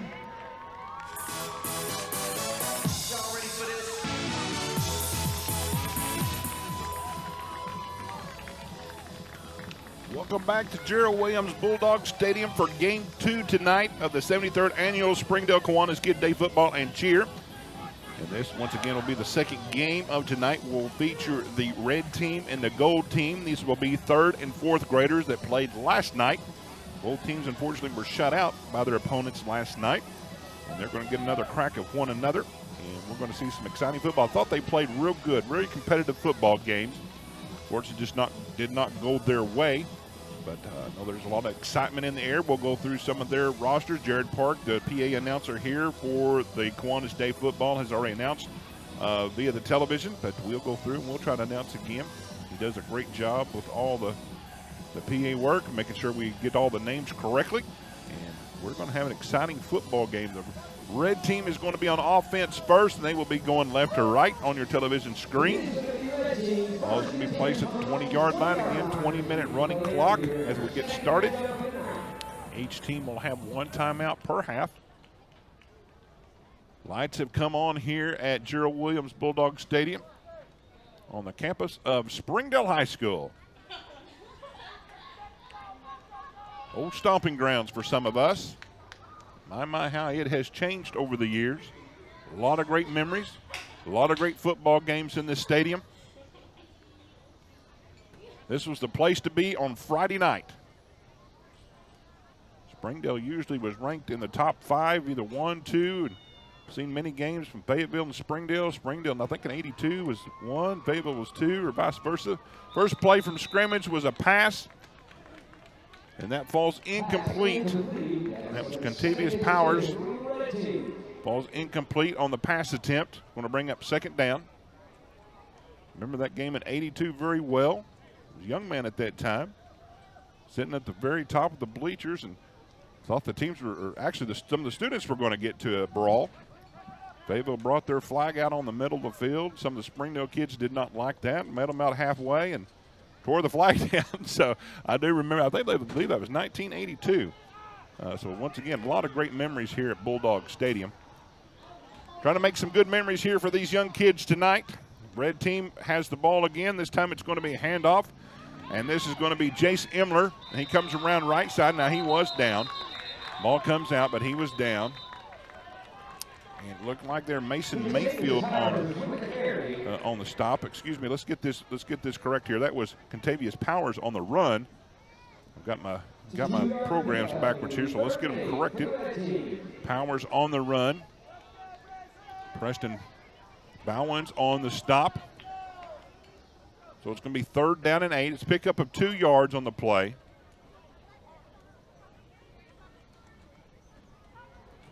What we saw last night a little bit from some of these teams, they go ahead and get their linemen to line up, and then they talk to the skill players, the quarterbacks, receivers, backs, tell them to play.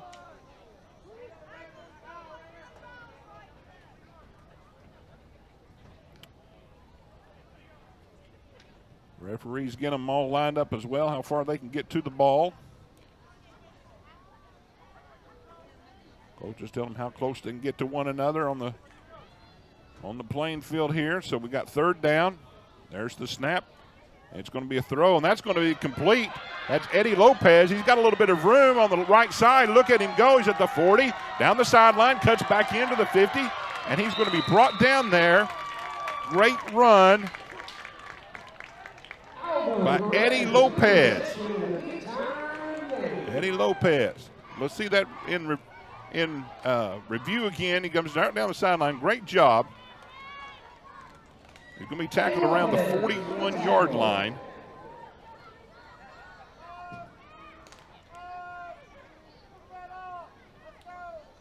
It's going to be a pickup of 37 yards on the completion. Quarterback for the red team here. That's going to be Monte Killam. And he threw a good pass there out to, and again, I may have the wrong names here, so I do apologize, but we'll definitely do our best to get this right, so I do apologize. But 37-yard completion.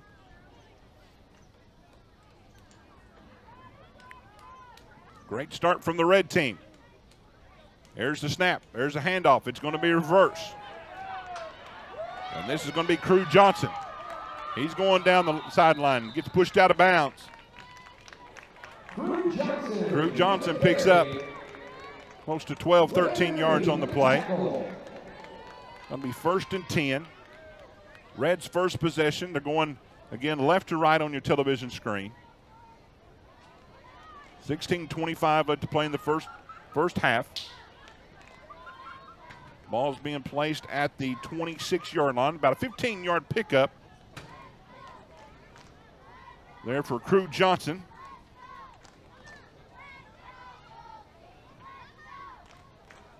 See a little more effort in these guys tonight.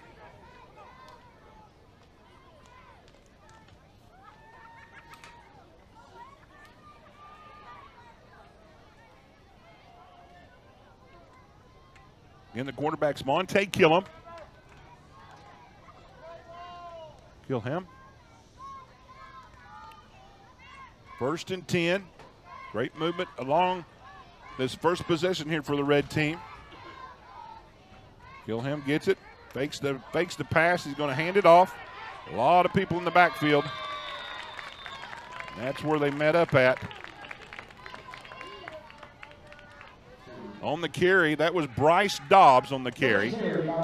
On the stop, Preston Bowens. Saw a lot of him yesterday in the ball game. Bryce Dobbs on the carry. He's going to lose some yardage on the play, so it's going to be 2nd down. Looks like 15.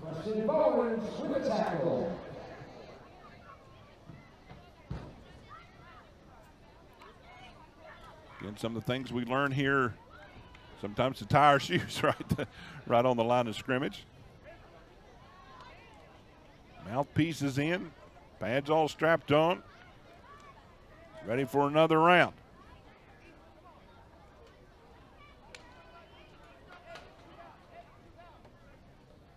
Monte Killam, the quarterback for the red team, in the backfield with him. I see Crew Johnson, also see in there, I see Contavious Powers. Scramble, Powers picks it up, and he's going to be met in the backfield.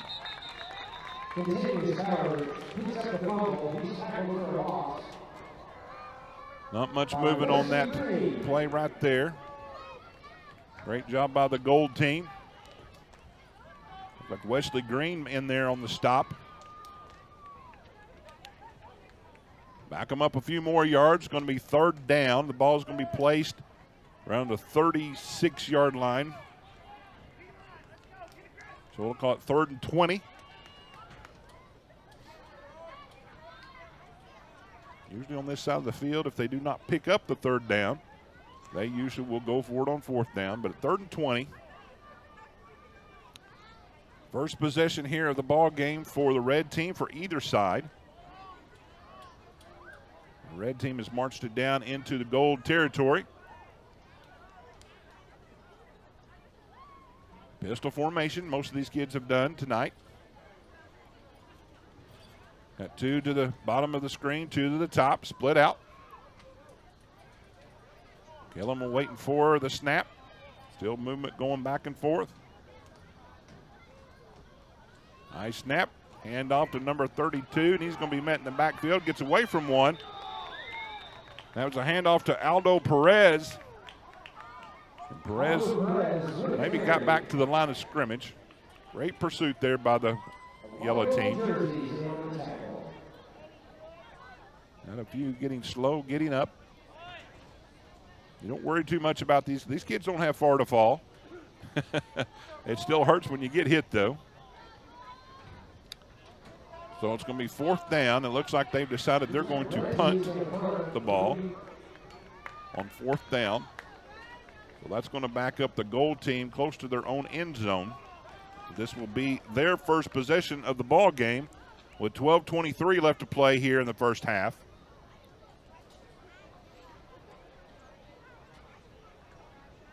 Want to look for Preston Bowens a little bit. Bowens, again, if I'm saying it wrong, I apologize, but I've been calling him Bowens. So anyway, number 35, he's the one that did a lot of workhorsing last night for the team.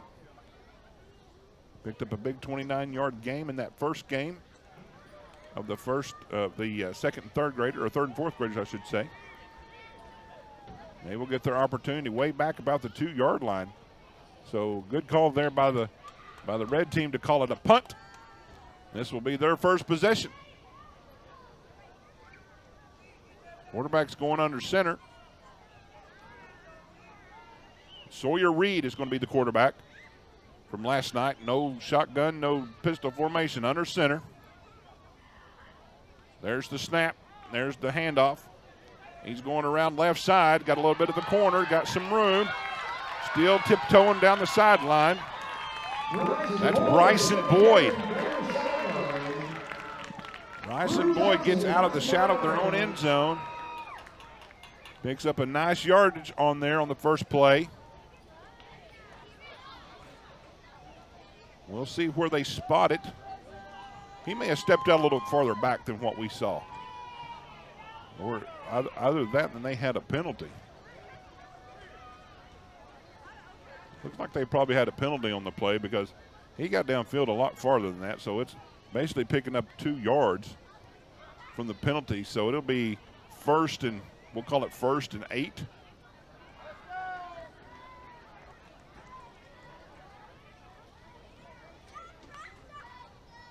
We'll call it 1st and 8. Ball's going to be placed around, go up the 4-yard line. It's a great run, wiped out by a penalty. Handoff right up the middle. Great surge up the middle. That was Preston Bowens again, what we talked about, did a great job. That's enough to move the change. 1st and 10, full team. 10 minutes left to play during the first half. And he picks up enough for a first down right at 10 yards. It's 12-yard line, so it'll be 1st and 10. Great surge there.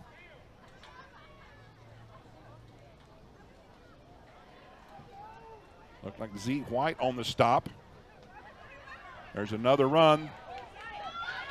This is Bryson Boyd again. He's going to be stopped there. Mason Mayfield on the stop. But Boyd picks up a few more yards. Looks like it's about 8 yards on the play.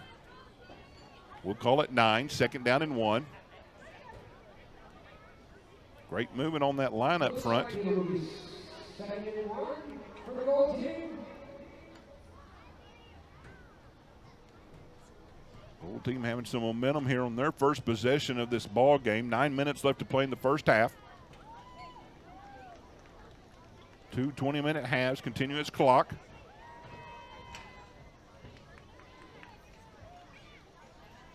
Gold team getting some instructions. We'll go over the coaches and we'll go over the team roster here in just a moment of time throughout this game.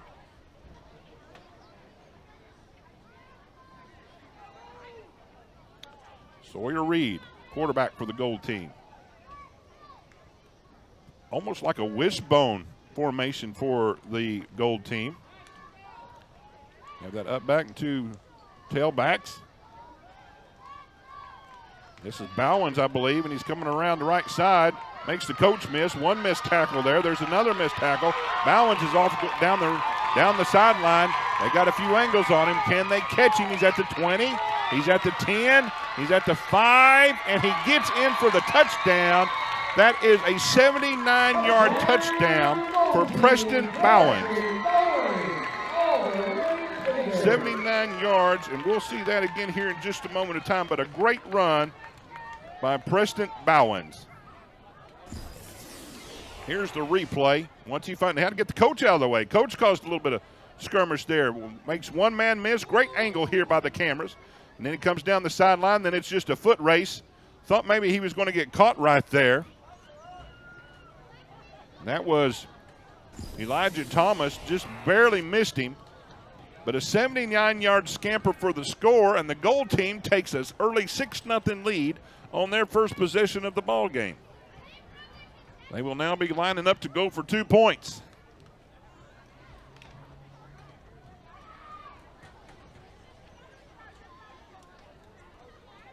That made that young man's night. Makes all those kids happy. They see something like that. You saw all the teams run down and give them high fives. That was great to see. Sawyer Reed under center. Gets a snap. Hands to the up man, the fullback. We want to call him the fullback. That's Wesley Green for the 2-point conversion. It is no good. So it will be 6-0, the score, as the red team now will get their second possession of the half. Will be brought down at the 20-yard line. Again, we want to thank the Kiwanis for sponsoring this. This is their 80th year. Their chapter here in Springdale has done a lot of great work. Lynn Plumley, he's the president of the Springdale Kiwanis Club. He's got a big article here in the game program. If you get a chance to look at the game program, please do so. On the front there is a QR code. You can scan to get a copy of this on your phone. If you happen not to be in there, you'll probably find something along the ways there for Springdale Kiwanis Kid. Got a lot of sponsors here. We want to thank our sponsors as we go along as well.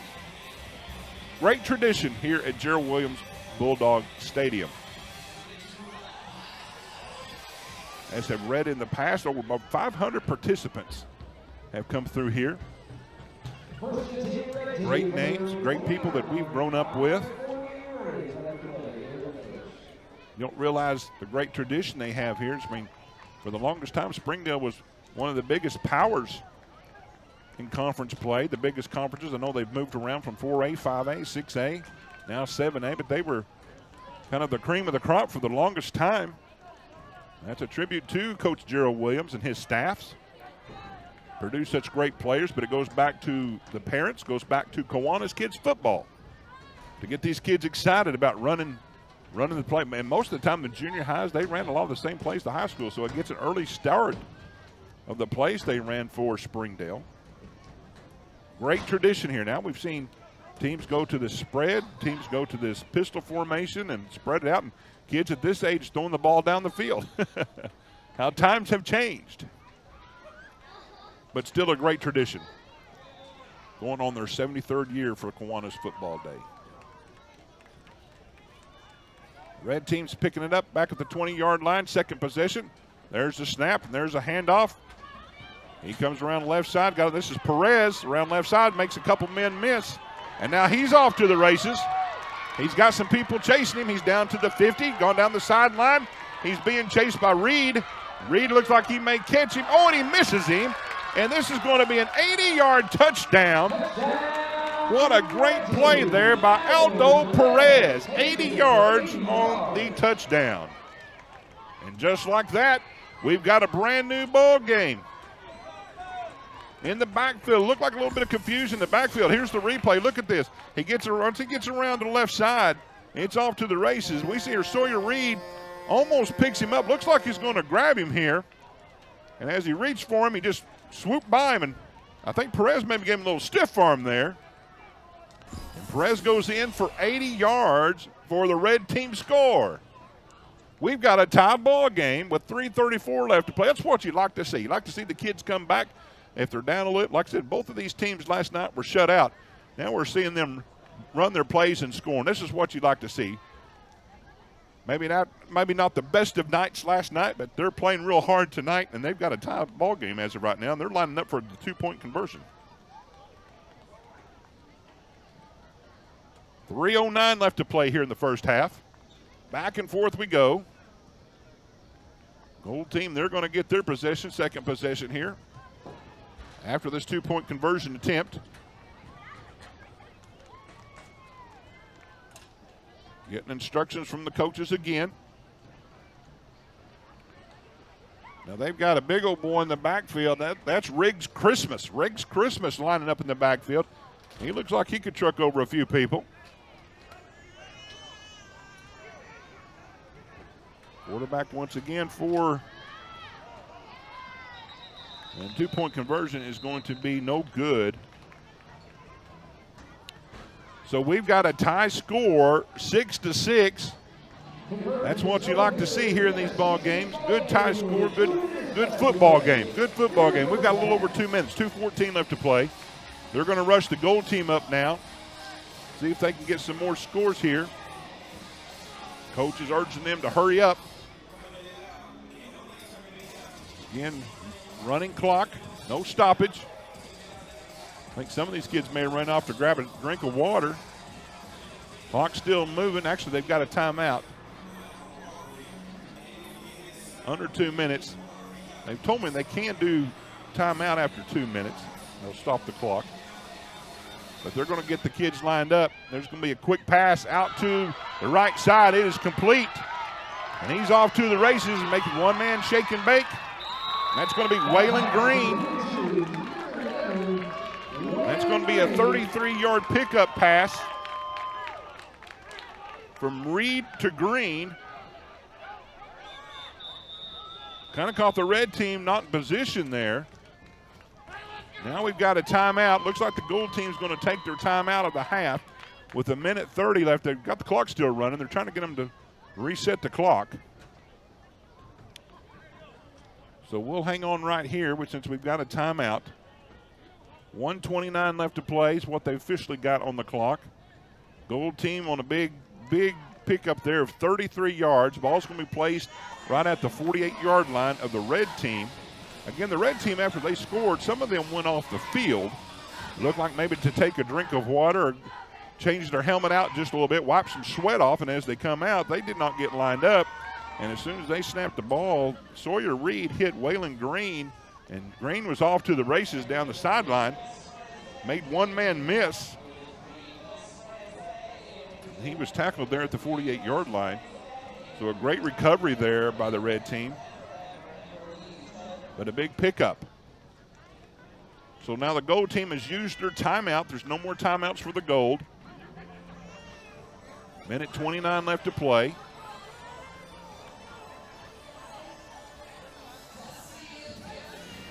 See what the gold team can muster up here for the last few minutes. Stick around for halftime. We'll have the cheer group come back out, do their routine. They've worked on a few routines for these games. These are girls all the way from 1st to 6th grade as well.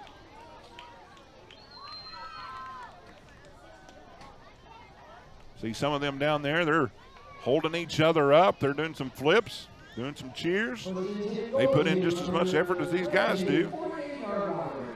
Now the red team is coming in. Looks like they've got their water break in. Gold team's ready to go.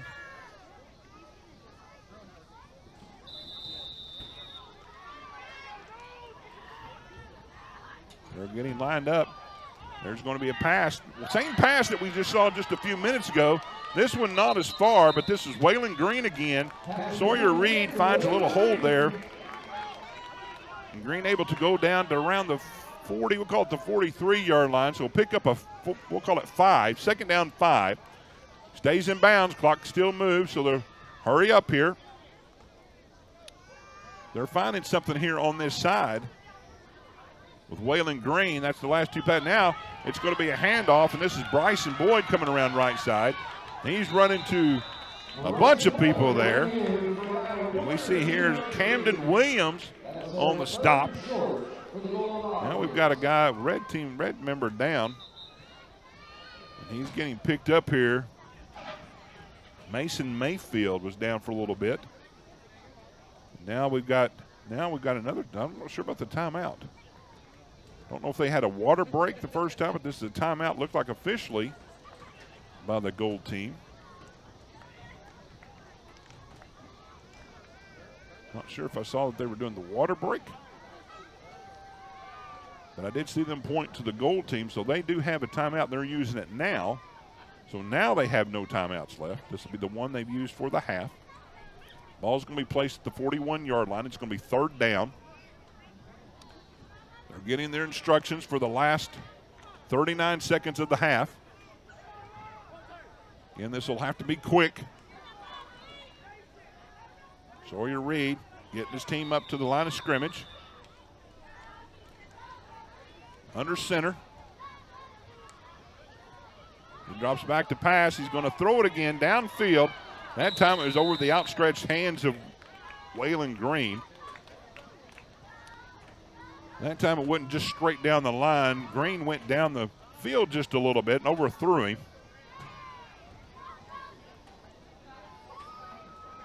So now it's 4th down. 35 seconds left to play. I think they give him a few extra seconds there on the play clock. Now they're moving the ball over to the far hash. Wide side of the field, 20 seconds left to play. Sawyer Reed under center. Drops back to pass. And he's going to hand off right up the middle. He's got some room. This is Preston Bowens. And he goes out of bounds. 5 seconds left. They will stop the clock. Bowens, though, picks up the first down. 2 seconds, 1 second. That will be the end of the first half. What a great first half we have here for the third and fourth graders. Second game of the night. We've got a tie score, 6 apiece. The cheer squads will come on and they'll do their routine afterwards, and then we'll take a timeout. We'll come back and look at a few highlights, and we'll get ready for the second half. So as the cheer team comes out and does their performance, we want to say thank you for watching us here on the Springdale Athletic Foundation Network.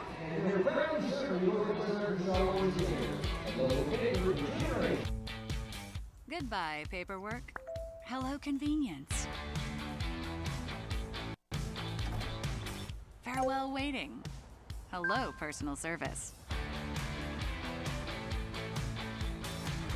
Catch you later, dreaming. Hello, planning. Buy your dream home, connect with a personal banker, and easily schedule an appointment with digital tools from Arvest Bank. Goodbye limits, hello possibilities. Arkansans appreciate community. We work and raise families, care for our neighbors, and come together in good times and bad. At First Security, that local strength is what we love best about our home state. There is commitment here, and heart, and hope. Thank you to everyone who is standing together, learning from one another, and making Arkansas a place we all love to call home. We're proud to be your community bank.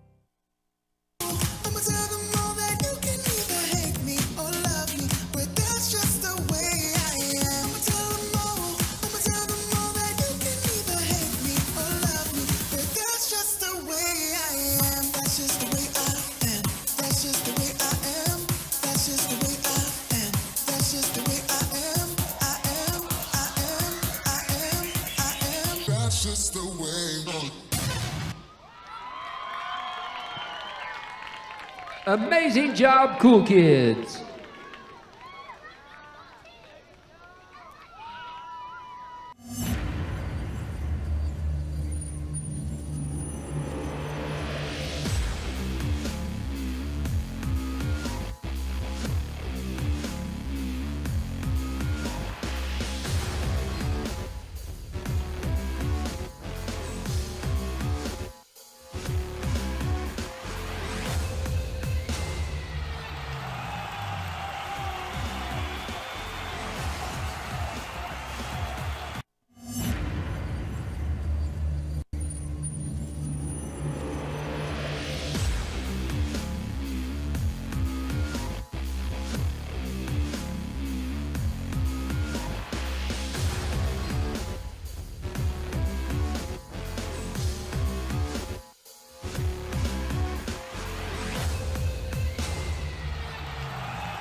I am the March 2024 Springdale Spotlight winner. The February 2024 winner of Springdale Spotlight.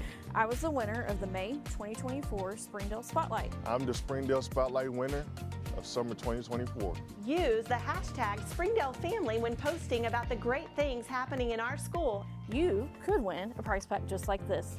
So don't forget, take it and tag it. And you may be the next winner. Hashtag Springdale Family.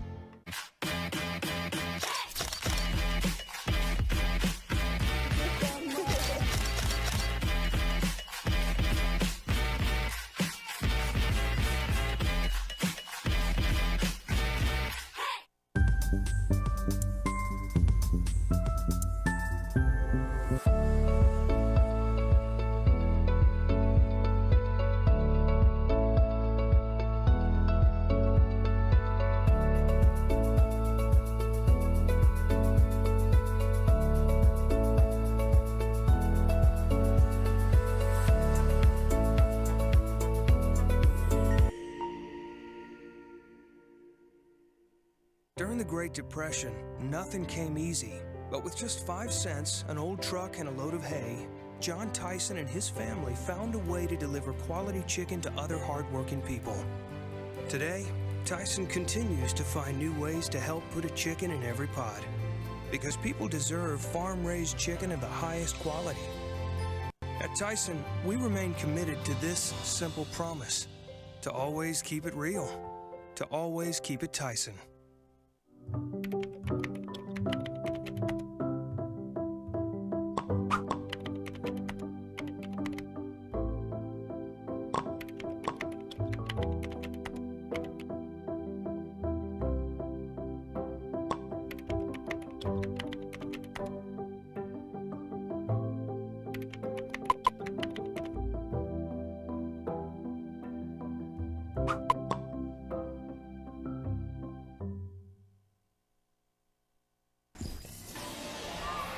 Welcome back to Gerald Williams Bulldog Stadium. We're going to show some first half highlights. Here we go. This starts off the red team. This is number 32, Aldo Perez, for the 80-yard touchdown.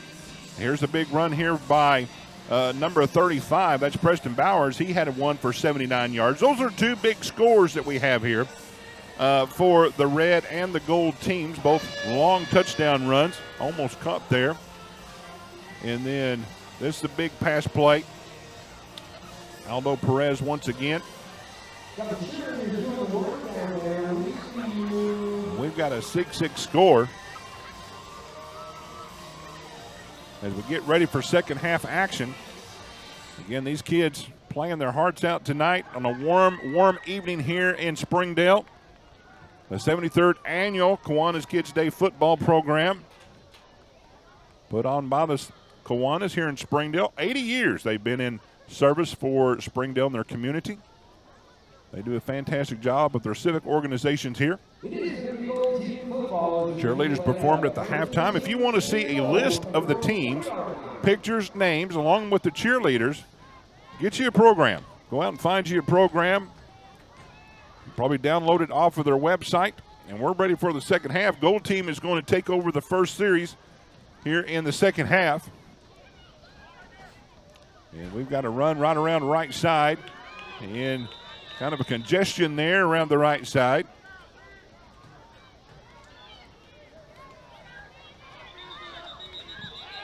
There's a scramble for the ball, but I think he was damp. Excuse me. Bryson Boyd with the carry has a 3-yard pickup, 7-7, tackled by Cameron Williams. That was a pickup of about 3 yards on the play.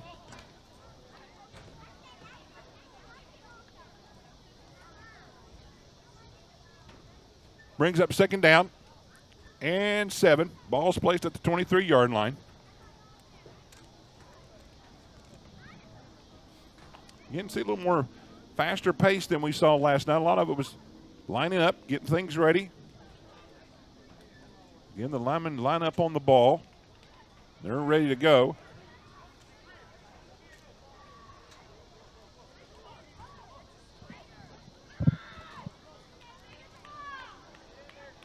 Sawyer Reed under center.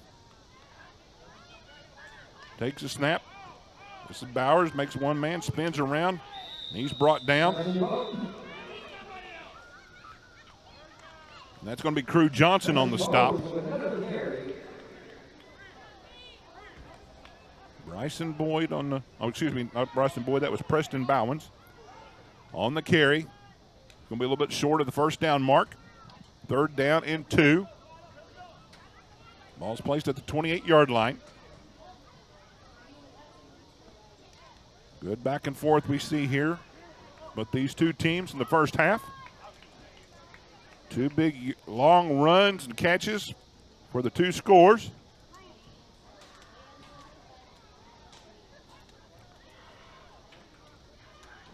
Reed under center, hands it up to the up back. He's met in the backfield, and I don't believe he got it. He was stopped there by Monte Killam, quarterback from the other team. That was Wesley Green, the up back, fullback position. And he tried to get outside. He did not make it. We'll call it maybe no gain, maybe one yard on the play. It's going to be 4th down. Great job by Monte Killam. Kind of a fitting name there for a football player. It'd kill him. 4th down. See what they have.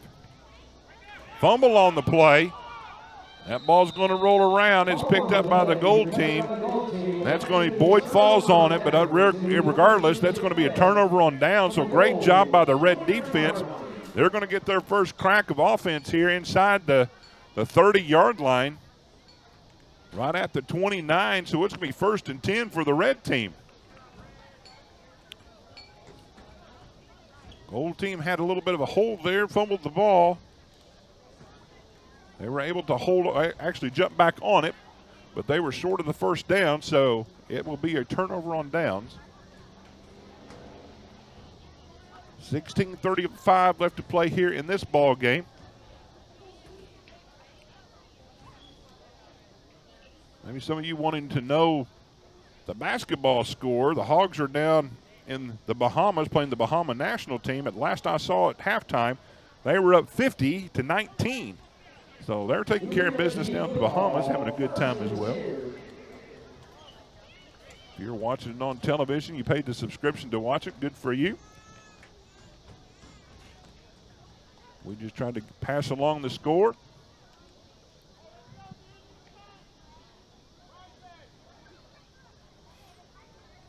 We're getting set up for the 1st down, first possession for the Red team. Gillum was the quarterback. He's the quarterback again for the Red team. Pistol formation.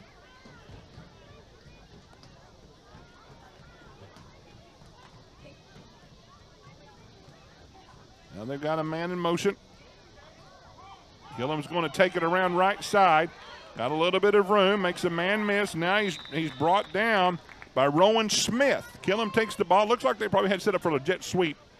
Did not connect on that, so he takes it around right side. Picks up about, we'll call 7 yards. Brought down by Rowan Smith for the Gold team. We'll say 2nd and 4. Ball's placed at the 24. Right at 15 minutes left to play here in the ball game. 2nd game of the night. These are the 3rd and 4th graders. Next game will be the 5th and 6th graders. That will be immediately after this game. Fun game last night between the 5th and 6th graders. Again, the score did not dictate that, but that was a very competitive game. So now we see everybody's in motion here. The ball did not get snapped back in time. I think they're going to call offsides. And it's going to be a shame because he's going down the sideline. He's knocked out of bounds inside the 10-yard line, but I think they're going to – everybody moved but the center.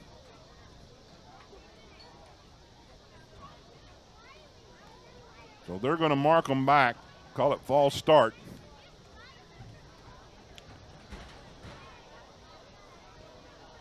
Once the snap got back there, it went over their head. Well, now correction.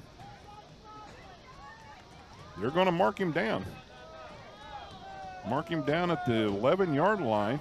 I thought he got inside the 10. They pushed him out the 10. So I'm not sure what. Maybe he just picked up the flag. The flag did come out. I saw the flag come out. Saw the referee to the near side throw the flag. Everybody moved. The ball was not snapped, but they're going to let the play ride. So now that's going to bring up 1st down right outside the 10. So 1st and 10 at the 11. For the Red team, gets a break there. Gillum the quarterback. Low snap. And he tried to fall on it, did not get it. Gold team picked it up. It's going to be a turnover on downs on the fumble recovery by the Gold team. On the recovery there, that is going to be Preston Bowens on the recovery. So the Gold team gets a break. They'll be back on offense. And they'll be on their 2nd possession here in the ball game.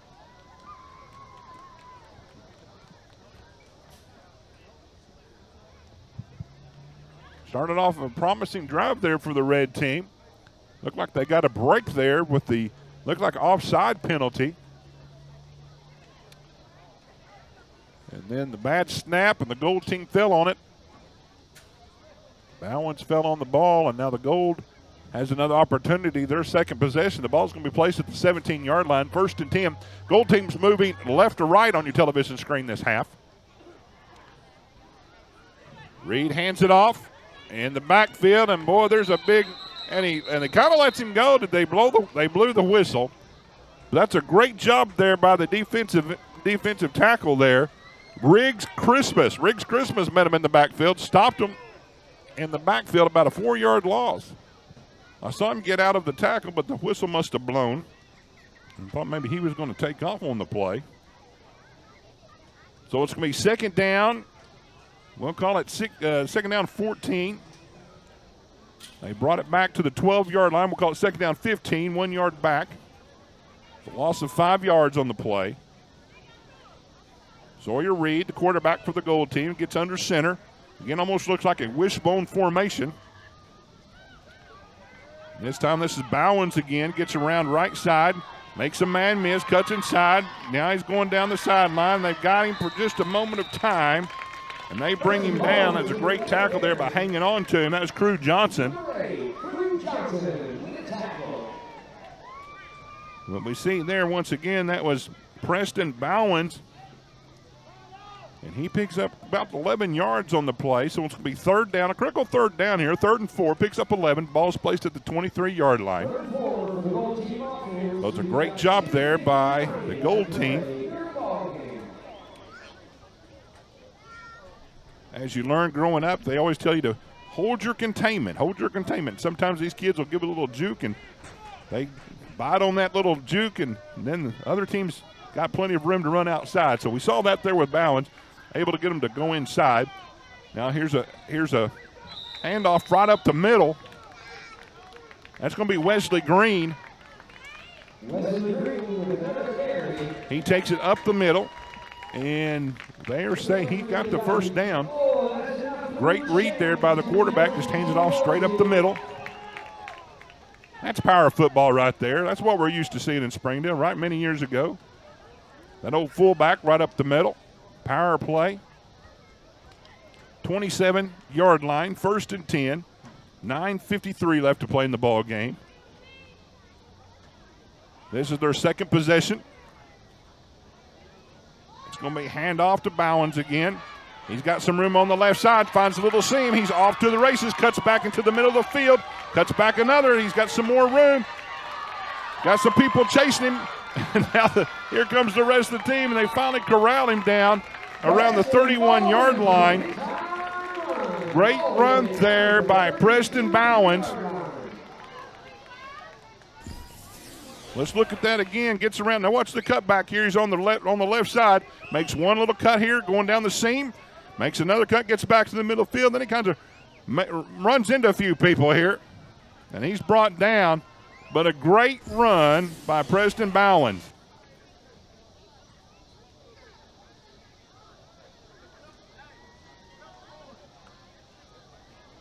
So it's going to be 1st and 10. Ball's placed at the 32.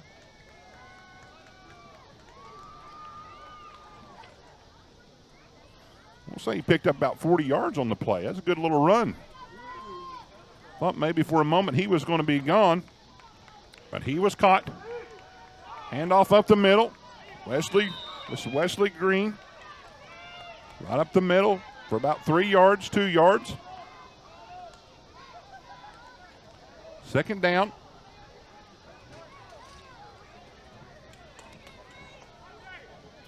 Ball will go around to the 29-yard line, so he did pick up 3. 2nd and 7. Yeah, we see a little faster pace out of these guys tonight.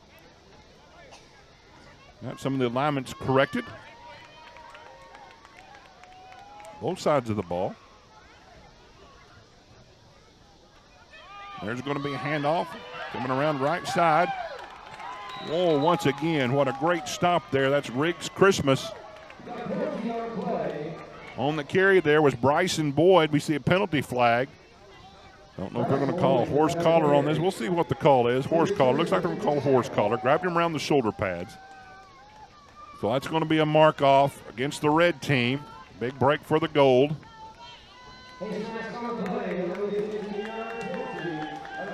that's going to bring it down inside the 20-yard line, the 16. They're in the red zone. And so it's going to be 1st and 10. Great opportunity here. Second possession for the Gold team. 7:10 left to play. Had a pretty good night here at Bulldog Stadium. A lot of sun. We're seeing some clouds roll in right now. A lot more thicker clouds up north as we look toward the sky. Hoping the rain will stay away as we get these ball games in. Sawyer Reed under center. He's going to throw it. Going to be a little short there. It looks like it was intended for Waylon Green.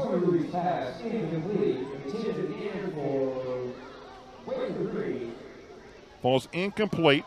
Not a bad time to try that. Had some coverage there.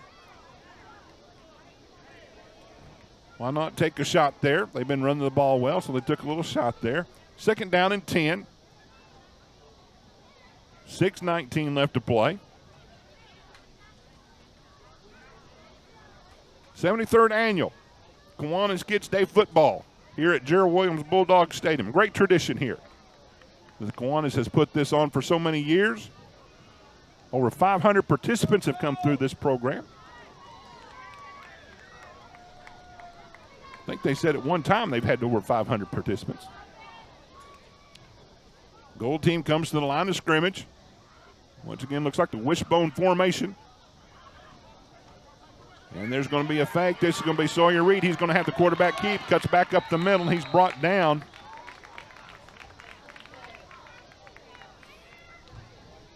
Let's see. He was brought down like Aldo Perez. Grabbed him around the feet, brought him down, but it's going to be 3rd down, short of the 1st down marker by about 2-3 yards.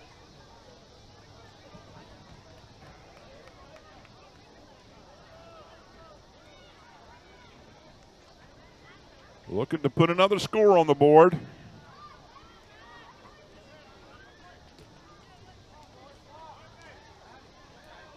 Sawyer Reed brings his team to the line.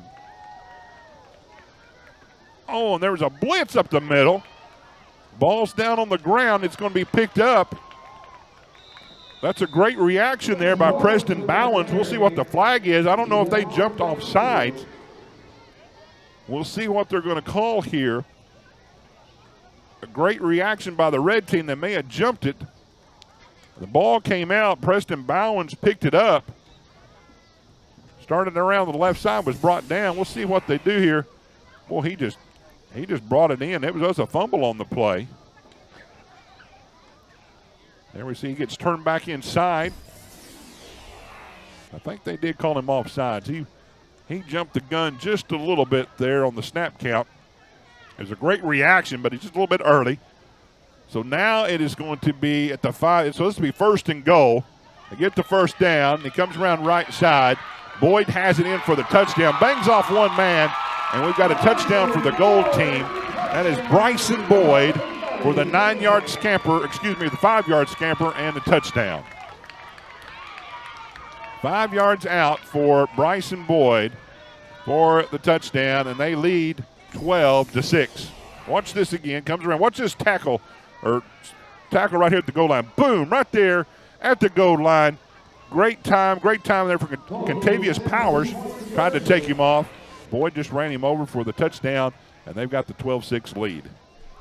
They're going to line up for the 2-point conversion. Trying to extend this lead to a full 8 points.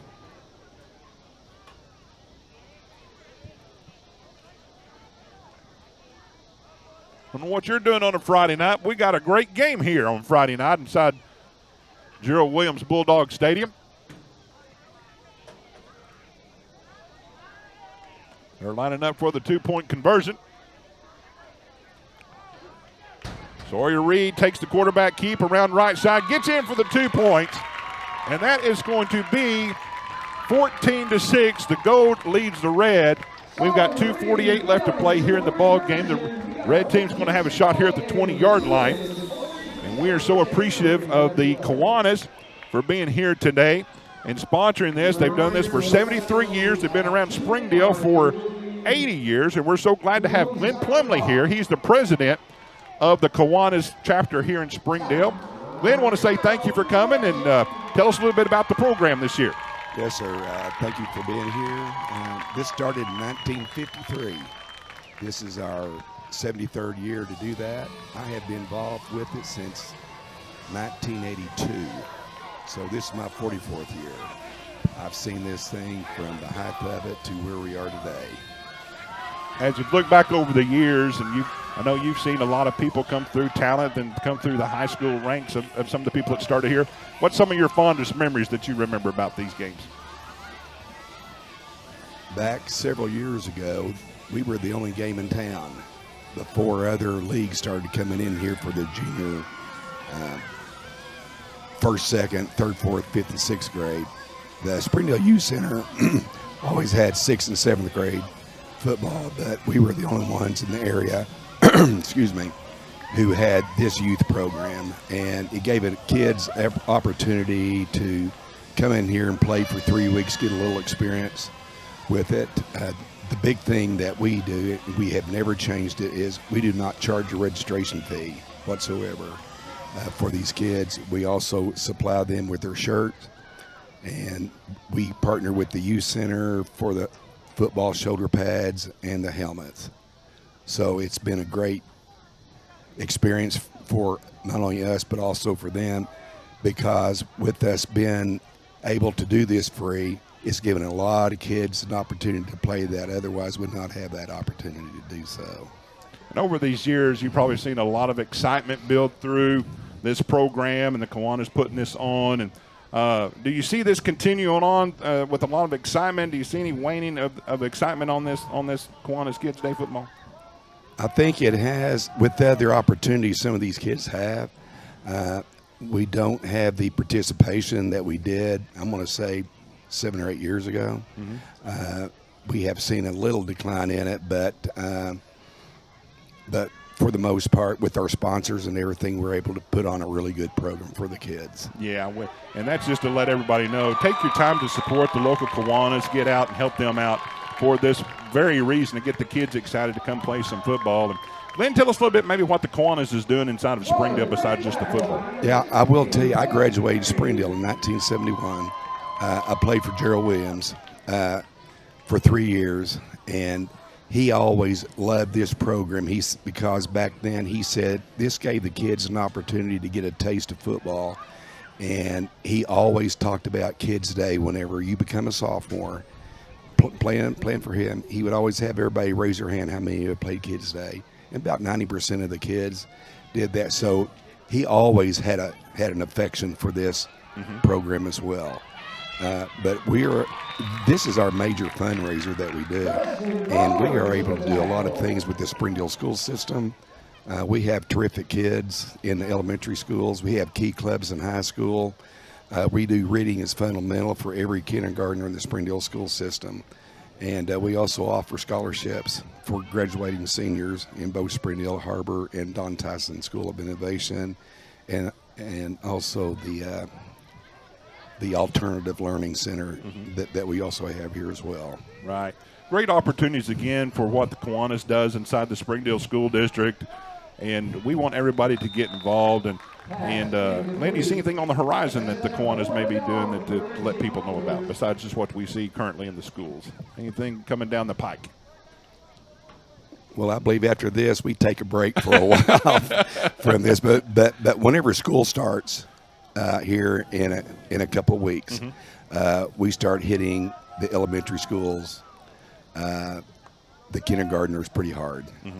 Whenever they'll let us do that, we will start all those activities in September.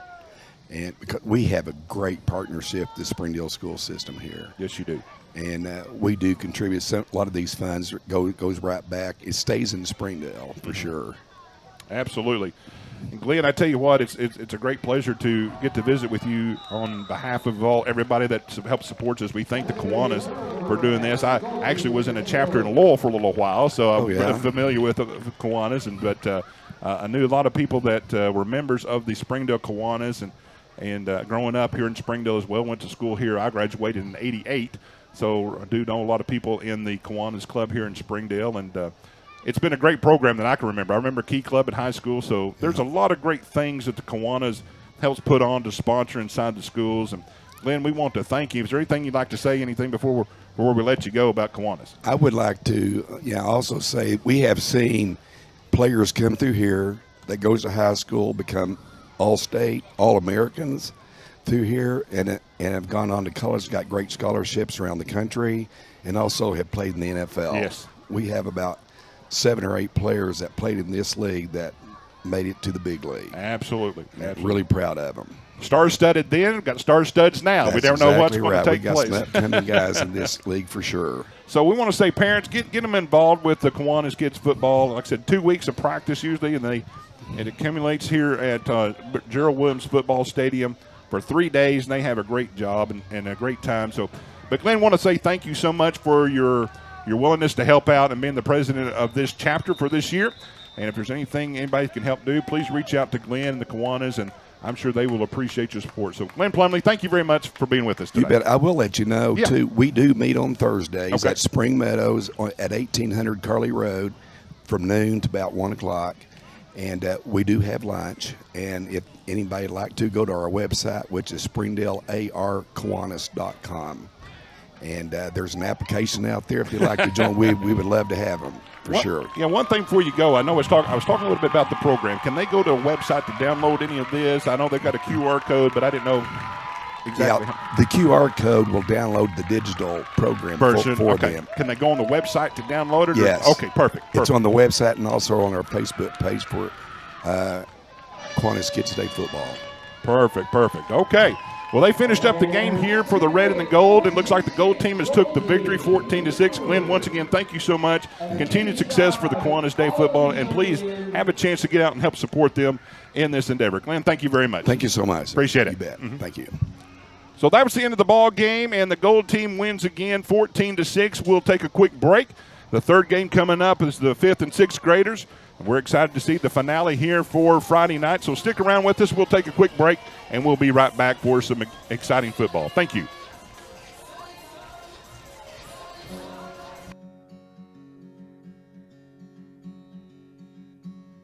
Hometown. That word still means something here. It means we're neighbors. We do the right thing. We care about your family. And you deserve the very best every time you walk in the front door. Harps. Hometown fresh.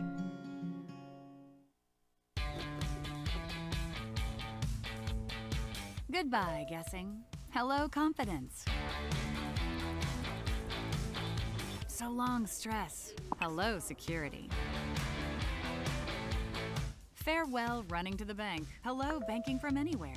Get a quick view of your balance, lock lost debit cards, and quickly deposit checks anywhere, anytime with the highly rated Arvest Go mobile app from Arvest Bank. Goodbye, limits. Hello, possibilities.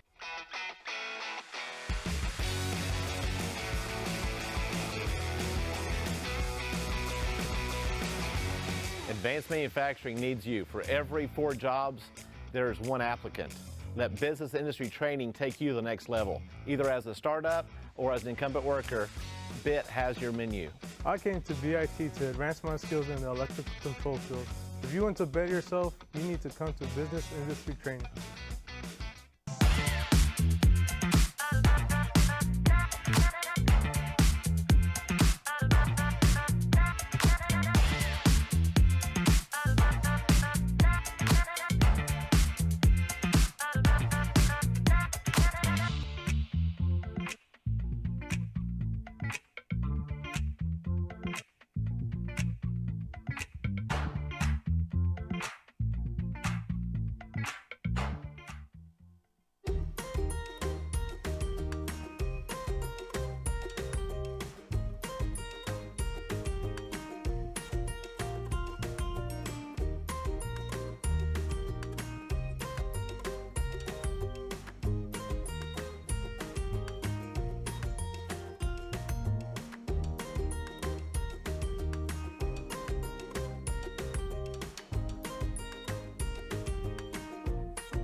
Goodbye, paperwork.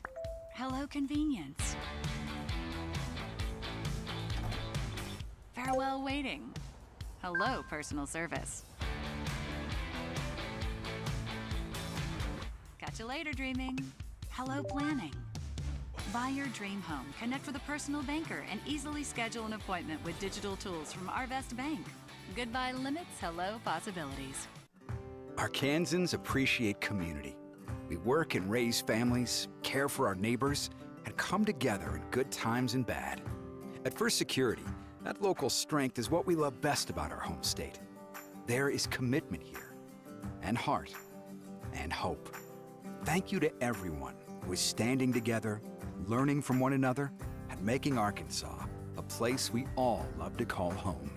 We're proud to be your community bank. During the Great Depression, nothing came easy.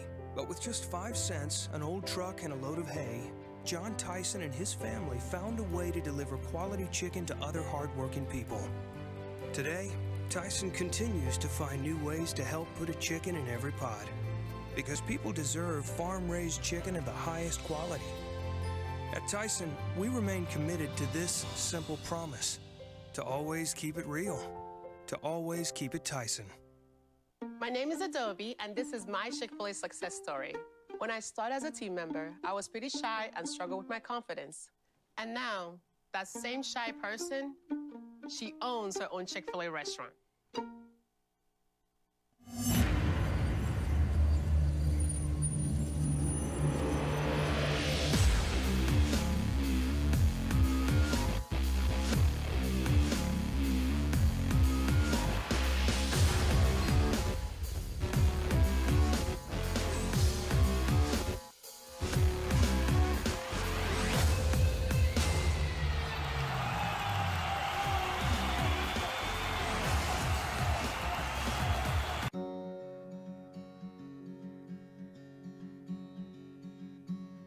Hometown.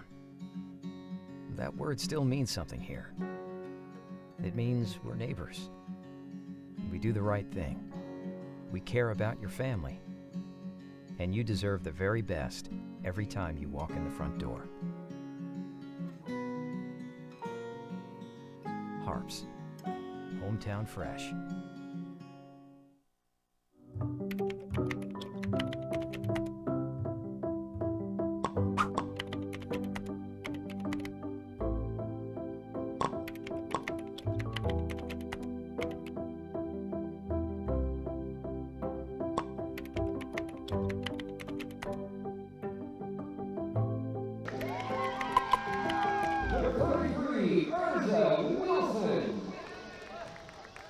Number 35, Andy Caballero.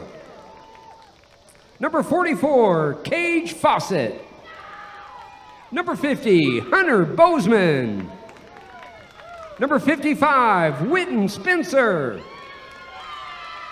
Number 60, Hayes Kella. Number 98, Levi Lockwood. Coaches for the blue team, Kevin Fawcett, Gary Taylor, and Luke Davis. Up next, your 5th and 6th grade red team. Number 7, JJ Anai. Number 9, Kaylin Smith. Number 10, Chevy Pickup. Number 16, Gunnar Simon. Number 22, Jackson Johnson. Number 28, Damian Gutierrez. Number 33, Jason Barrera. Number 35, Bentley Martinez. Number 44, Zach Nelson. Number 50, Sebastian Gutierrez. Number 55, Warren Davis. Number 60, Aiden Green. Number 66, Jesse Carazales. Number 70, Leonardo Barron. Number 74, Tyler Paget. Number 77, Chase Gillen. Number 98, Anthony Hernandez. Coaches for the red team, Will Burkett, Stephen Rohr, Tim Scholar, and Brandon Scholar. And now, it's game time. Let's go, gentlemen.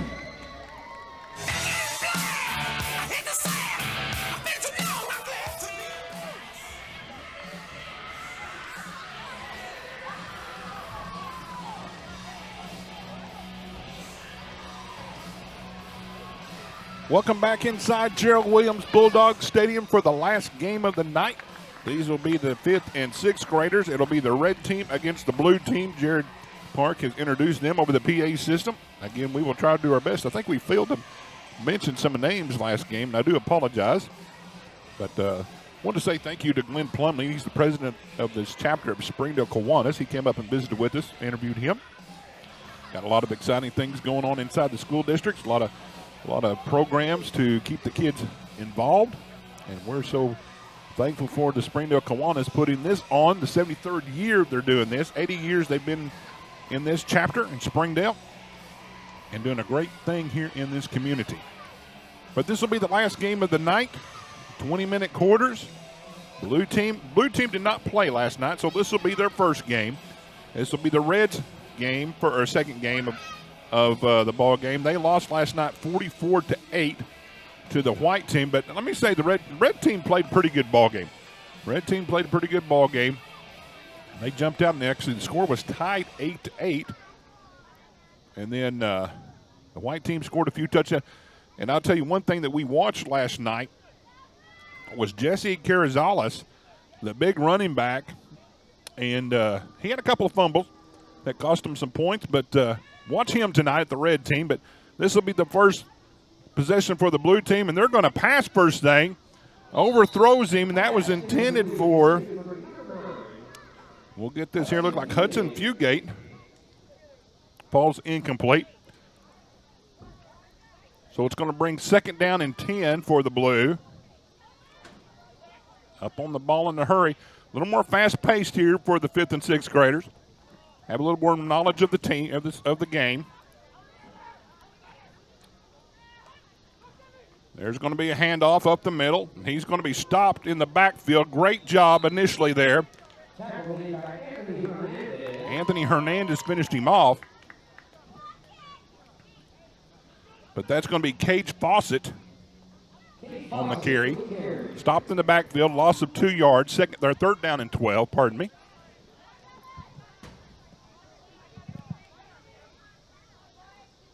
Up on the line of scrimmage in a hurry. Fumble on the play. Quarterback takes it around the left side, finds a little bit of room. He's going to be tripped up there. He's going to be tripped up by Chevy Pickup. Quarterback is Briggs Zaborski. And hopefully I got that name right. Zaborski. And he's tripped up, so it's going to be 4th down, 4th and 5. And I think they've elected to punt. And they're going to punt it down. So the red team's going to have their first possession of the ball game. 3 and out for the blue. They will mark it off down to about the, we'll call it 50-yard line. Actually, a little farther than that.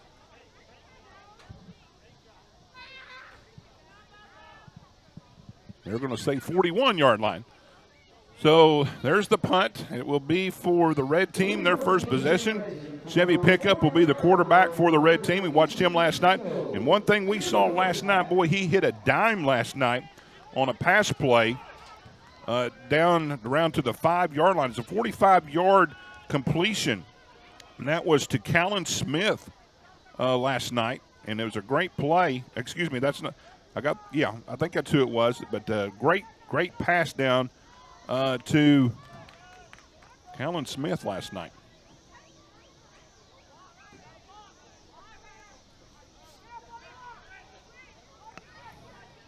First possession of the red team. I think they're trying to get one more person out there. They're one man short. And here he comes.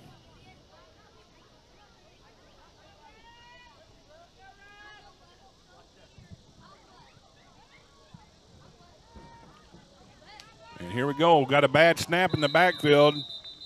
Chevy pickup, he just falls on it. It's going to be a loss on the play. Trying to take off a little bit early without the ball. Got to secure that ball first thing. Loss of 3 yards. Second down and 13.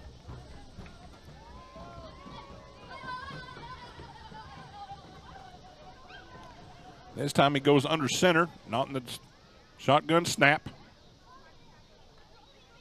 It's going to be handoff up the middle, and he's going to be stopped immediately. That's Anthony Hernandez on the stop.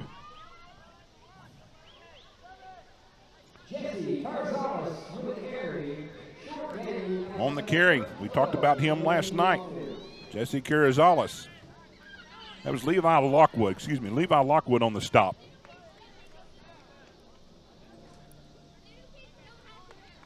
Short pickup, so it's going to be 3rd and 12. The ball's placed at the 39-yard line.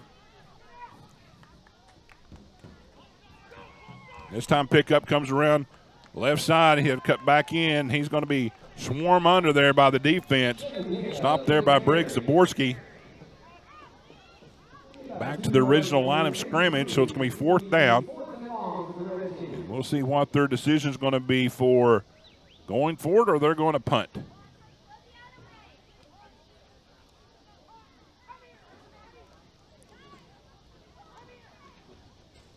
And it looks like they have decided to take the option to punt. So both teams have had 1 possession, and they both had 3 and outs. We've got 15-16 left to play here in the first half. Again, 20-minute halves, rolling clock. No timeouts. Got 1 timeout each for each team. 1 minute apiece on the timeouts.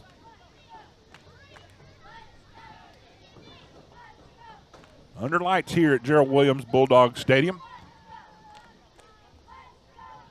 Got the big Bulldog right in the middle. Goes from 40 to 40. Looks great. Again, for all the former Bulldogs that came through this program, we didn't have much of a turf. Around October, November, it got dirty. It was muddy, and we sure didn't have a Bulldog in the middle of the field. This looks great. Great facilities. Thank you for all the sponsorships that go into this. Blue teams, this is their second possession. This is Zaborski in the backfield.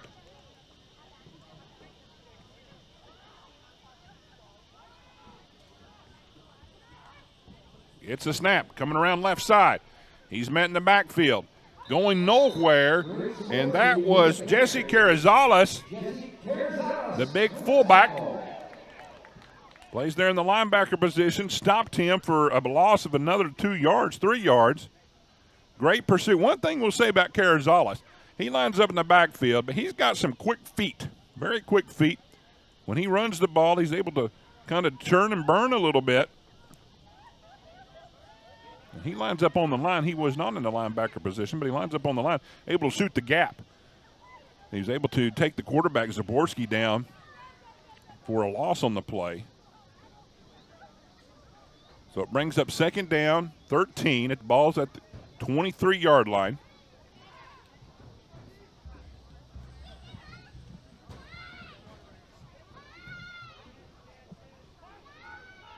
Blue team getting lined up. Pistol formation, now that power I in behind them. This time it's a straight handoff up the middle. Boy, what a great cut here. He's got some room coming around right side. That's Peyton Taylor, and he's going to take it all the way for the touchdown. 77 yards for Peyton Taylor.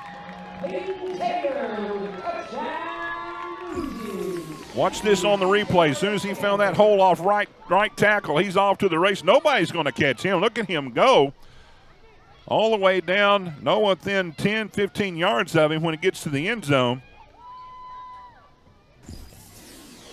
He's pointing that number 1 sign when he gets in the end zone. No one caught him, but a great run. 77 yards for the scamper for Peyton Taylor. Lined up in that pistol I formation. Fullback came up the middle, and there was nobody on that right side, right tackle, and he was able to exploit the hole, and away he went. Now they're going to line up for the 2-point conversion. They take an early 6-0 lead 12 minutes left to play here in the first half. They are driving left to right. Set up for the two-point conversion. Zaborski in that pistol formation, gets it, hands it off to the big man, and he scores the two-point conversion. That's Levi Lockwood. He just take it and runs right up the middle. I don't think anybody wanted to get in front of him. Big Levi's got the two-point conversion. They've got an 8-0 lead. Watch this again, just hands it off. Great blocking up the middle. He didn't even really get touched until he got into the end zone for the two-point conversion. So great drive there by the blue team. Capped off by that 77-yard touchdown by Peyton Taylor. So the red team will get another crack at it. This will be their second possession. Going right to left on your television screen. At the 20-yard line. See if they figure some things out. Again, last night we saw an 8-8 tie between with the red team and the white team. And the white team then kind of took over there. Again, turnovers cost them a few points.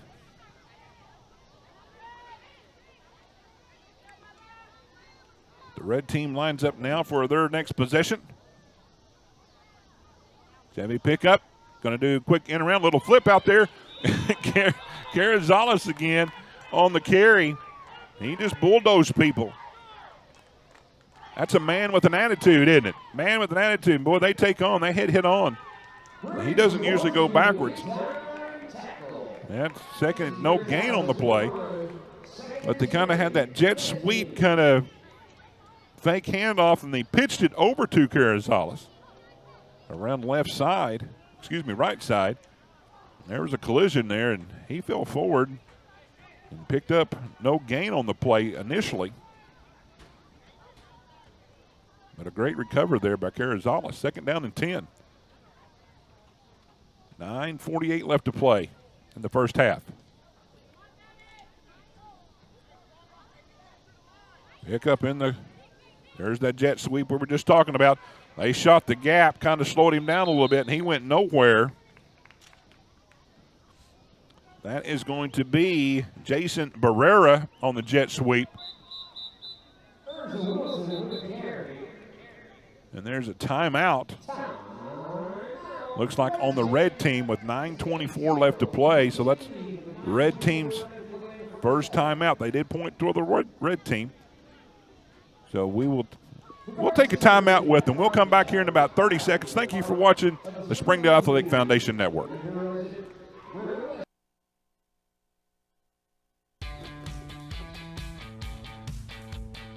Goodbye, guessing. Hello, confidence. So long, stress. Hello, security. Farewell, running to the bank. Hello, banking from anywhere. Get a quick view of your balance, lock lost debit cards, and quickly deposit checks anywhere, anytime with the highly rated Arvest Go mobile app from Arvest Bank. Goodbye, limits. Hello, possibilities.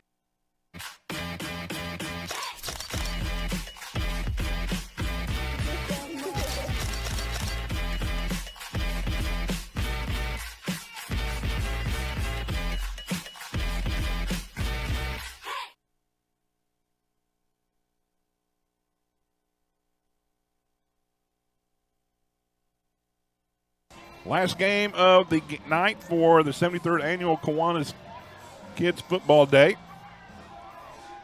We've got a dandy here in this last game. Blue team's up over the red team 8-0. They just had a 77-yard touchdown run by Peyton Taylor. Blue team did. Red's trying to answer back. Pick up, he's going to ride around the right side. Got a block, now he's going to be stopped. Initially there by Zaborski. Zaborski brings him down. Pick up about 5 yards on the play. It's going to be fourth down. Now they've got a decision where they're going to go for it or punt. 9 minutes left to play in the half.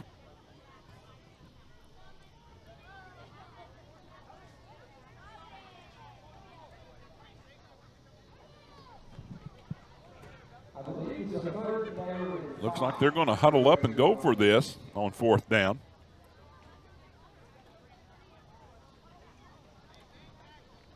We'll call it 4th and 5 at the 25-yard line.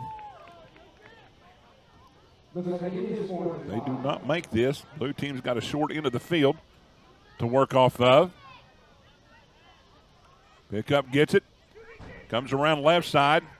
And he may have fell forward for the first down. Was stopped initially, but fell forward for the first down. Great job by Chevy Pickup. We'll call a pickup of 6 yards for Pickup. That's fun to say. So it's going to be 1st and 10. 1st and 10. Well, they're saying the 30-yard line, so not quite 31. So pickup of 5 yards. But a new set of downs for the red team. Now they're in the pistol eye. Blue team jumped a little bit. No call. Pickup going up the middle. Picks up about 4.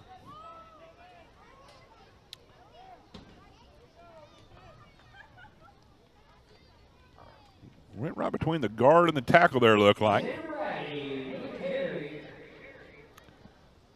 He's going to pick up 4 yards. Go 2nd down and 6. Pickup's got a few carries here in the second half. Waiting for Carrizales. He'll get a big stick here in just a minute of time. Pickup, he's actually going to throw. Underthrown a little bit. That looked like that was intended for Whitten Spencer. Excuse me, that wrong team. Warren Davis. Falls incomplete, a little short. Again, Pickup hit a great pass last night. Right on the money. Callan Smith. His 45-yard completion.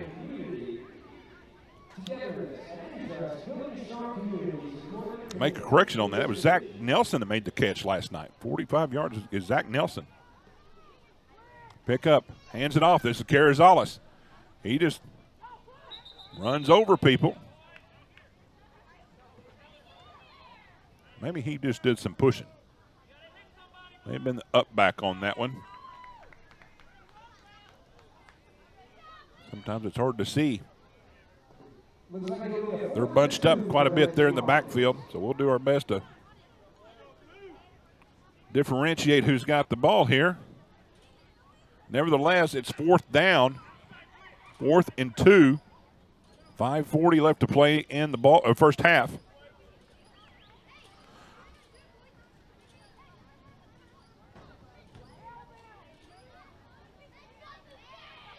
Pickup brings them to the line of scrimmage. He will be going under center. Got a straight eye. Now it's Carrizales. He runs over a few people.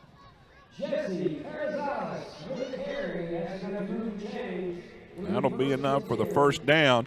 On the stop there, it's Cage Fawcett. Cage Fawcett on the stop. But that will be enough for a first down. 5 minutes left to play in the first half. Red team trying to pick up something here before halftime. Blue team on their second possession. Got a big 77-yard touchdown run. Putting the score up to 8-0.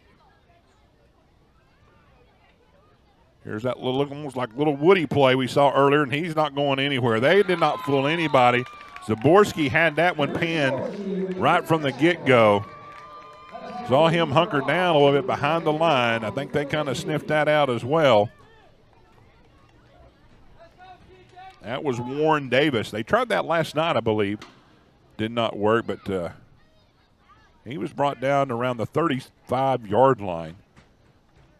So it's going to be a loss of 7. 2nd down, 17.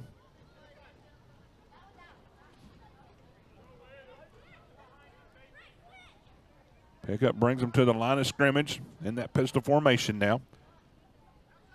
Halfback pass. That's going to be a pass to Carrizales. Oh, my goodness.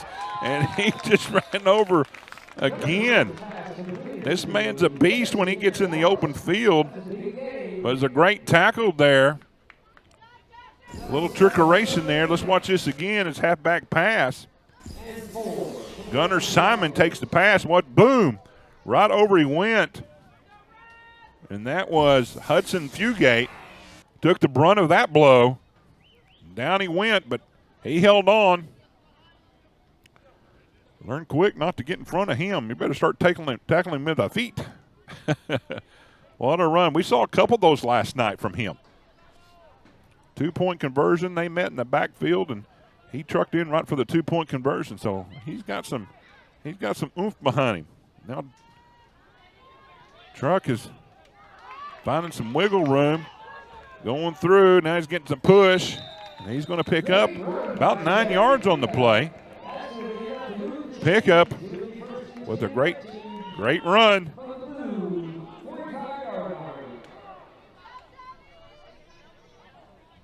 They're going to say he picked up 10, so it's going to be first down, 1st and 10. We've got 2:36 left to play in the first half. Ball's placed at the 45-yard line of the blue team. They are going right to left.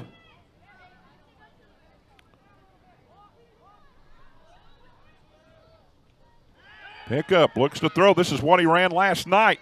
He's got that same man. Look at him. He's got him open again. What a great pass and great completion there.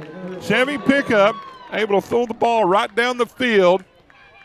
That looks like about we'll call it 25-yard pass completion. Very similar to what he hit last night, and I believe that was Zach Nelson again. Let's look at it here on the replay. He's pushed out of bounds.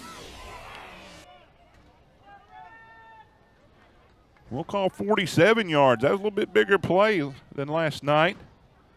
Great job by this offense.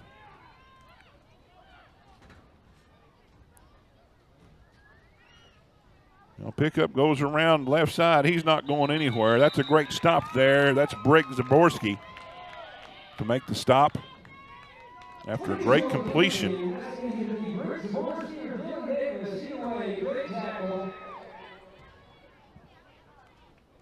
Maybe actually a loss of 1. Got down to, we'll call it the 18, 19-yard line. So we'll call 27-yard on that last pass play, 27 yards to Zach Nelson. Pickup's got a pretty good arm on him. Throws that thing at about 15, 20 yards in the air, right on the money.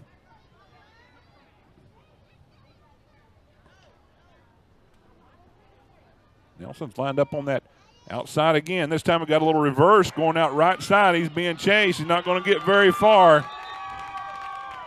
That's Jason Barrera. He's brought down in the backfield. Big loss on the play. I think they're going to get him for a face mask. He reached up kind of high. I think he got his face masked and pulled him down, so they're marching off the penalty. Big penalty, 15 yards. They're up on the line of scrimmage in a hurry again. Pickup's winding up. He's going to throw it down this side and almost intercepted that time. Ball's incomplete. That time that was intended for Warrant Davis. Falls incomplete. That's going to do it for the first half.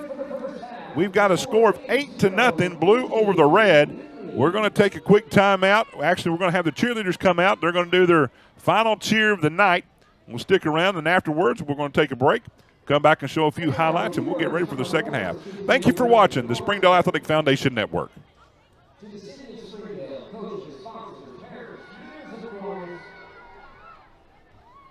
We're going to do a little halftime entertainment first.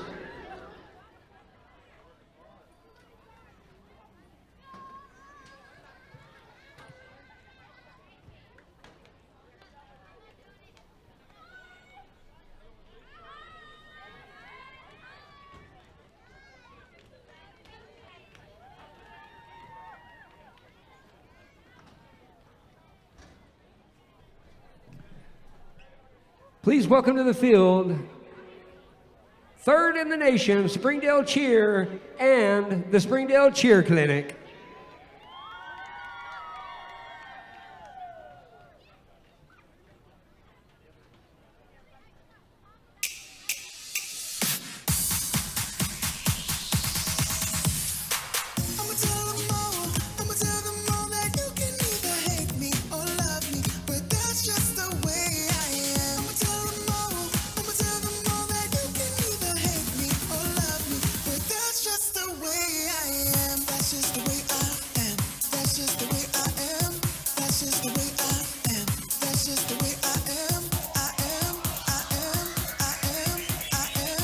Just the way.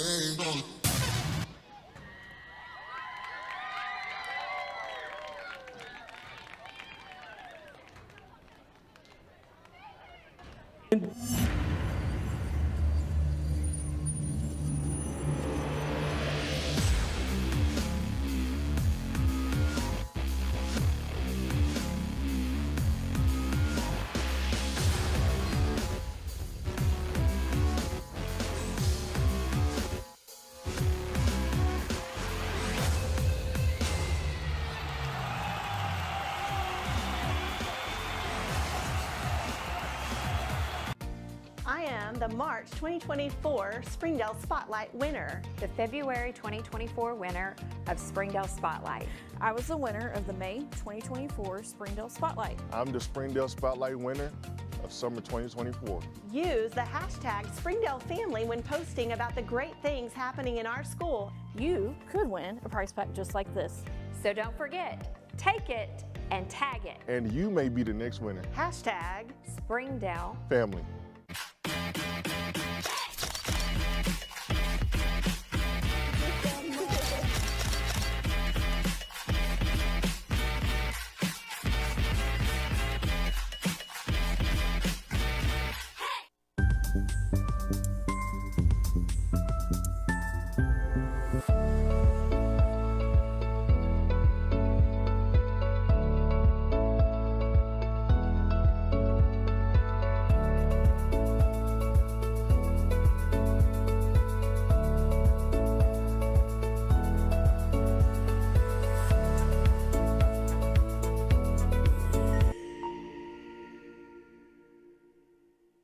During the Great Depression, nothing came easy. But with just 5 cents, an old truck, and a load of hay, John Tyson and his family found a way to deliver quality chicken to other hardworking people. Today, Tyson continues to find new ways to help put a chicken in every pot. Because people deserve farm-raised chicken of the highest quality. At Tyson, we remain committed to this simple promise: to always keep it real, to always keep it Tyson.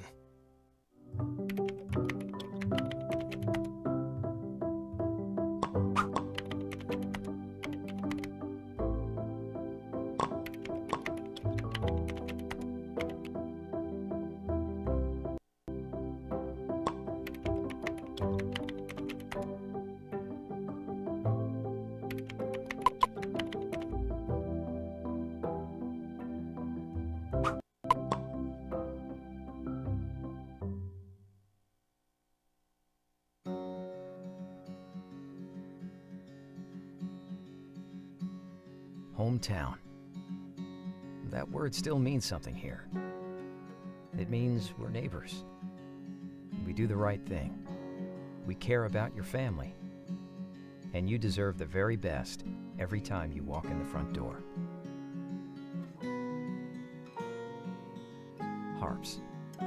Hometown Fresh.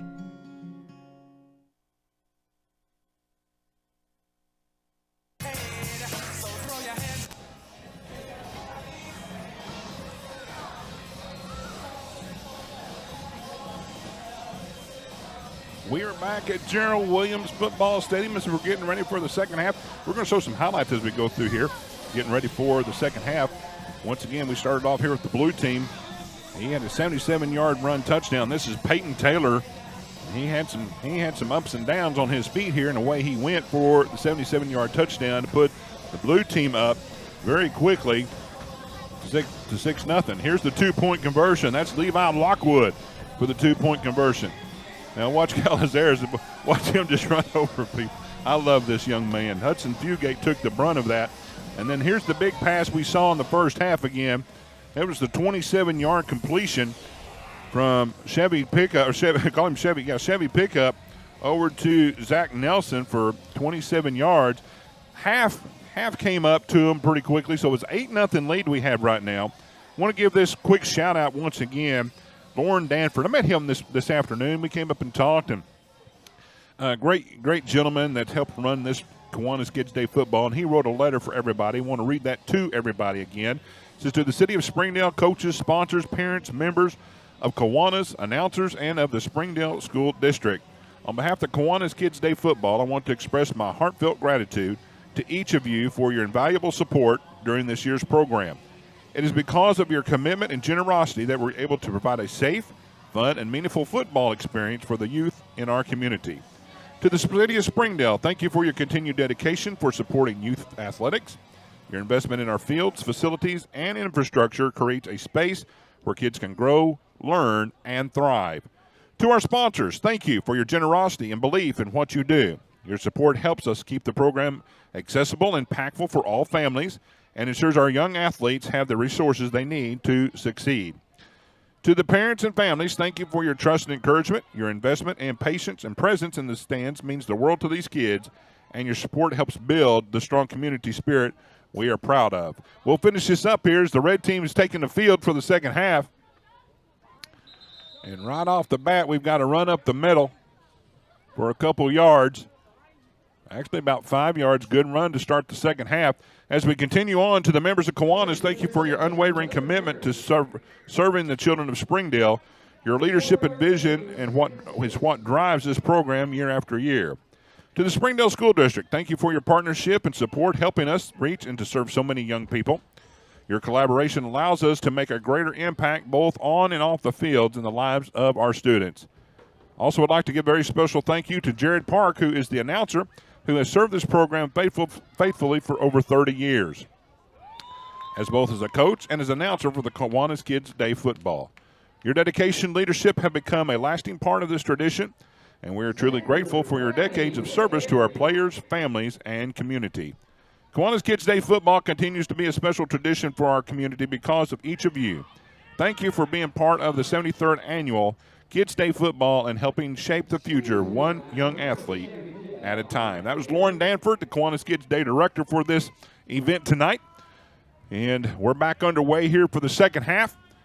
Red team's picked up a few more yards. We've got a third down situation here. Pick up here. We're going to see this little halfback pass again, but this time it falls a little bit short. He threw that just off the back foot. Gunnar Simon takes the pitch, did a little bit halfback pass. Intended for his receiver out there, falls short. I believe once again that was going to be Zach Nelson, but it falls short. So it's going to bring up 4th and 3. And it looks like they're going to go for it. Why not to give it to big number 66 here? Jesse Calazares. Let him run over a few people. They're lining up. Kind of this pistol I formation. Actually, the I formation. There it is. There's Calazares. He's running over a few people. And there he goes again. And he's going to pick up the first down. I love it. I love it. Love to see this young man just run, puts his head down, and he's hard to tackle. Hard to tackle, and he picks up the first down. I know sometimes these guys that may be a little bit smaller than him, their eyes probably light up pretty big when it comes time to see him coming down the hole there. So they pick up the first down on the 4th down play. Ball's placed at the 34-yard line. It's going to be a new set of downs, 1st and 10. 17:22 left to play in the ball game. Red looking to get back into this game here. Chevy pickup bringing his team to the line. Under center, I formation. Again, handoff, Calazares. Look at those feet turn. What a great run again by this young man. He's tackled there by Briggs Zaborski. But just falls forward when he gets hit. Just falls forward, and he picks up about 7, we'll call it 8 yards, so it's going to be 2nd down and 2. We'll give him 7, 2nd down and 3. Ball's placed at the 41-yard line. I think the red team's found a secret weapon here. Now, last night he was doing real good. He got a big break down this sideline. They were going down this side of the field. They're moving left to right, coming down this side of the field in the second half, and lost the ball a couple of times, so he wants to hang on to the ball. He's getting his helmet worked on as we speak. But you definitely see a lot of potential in this young man.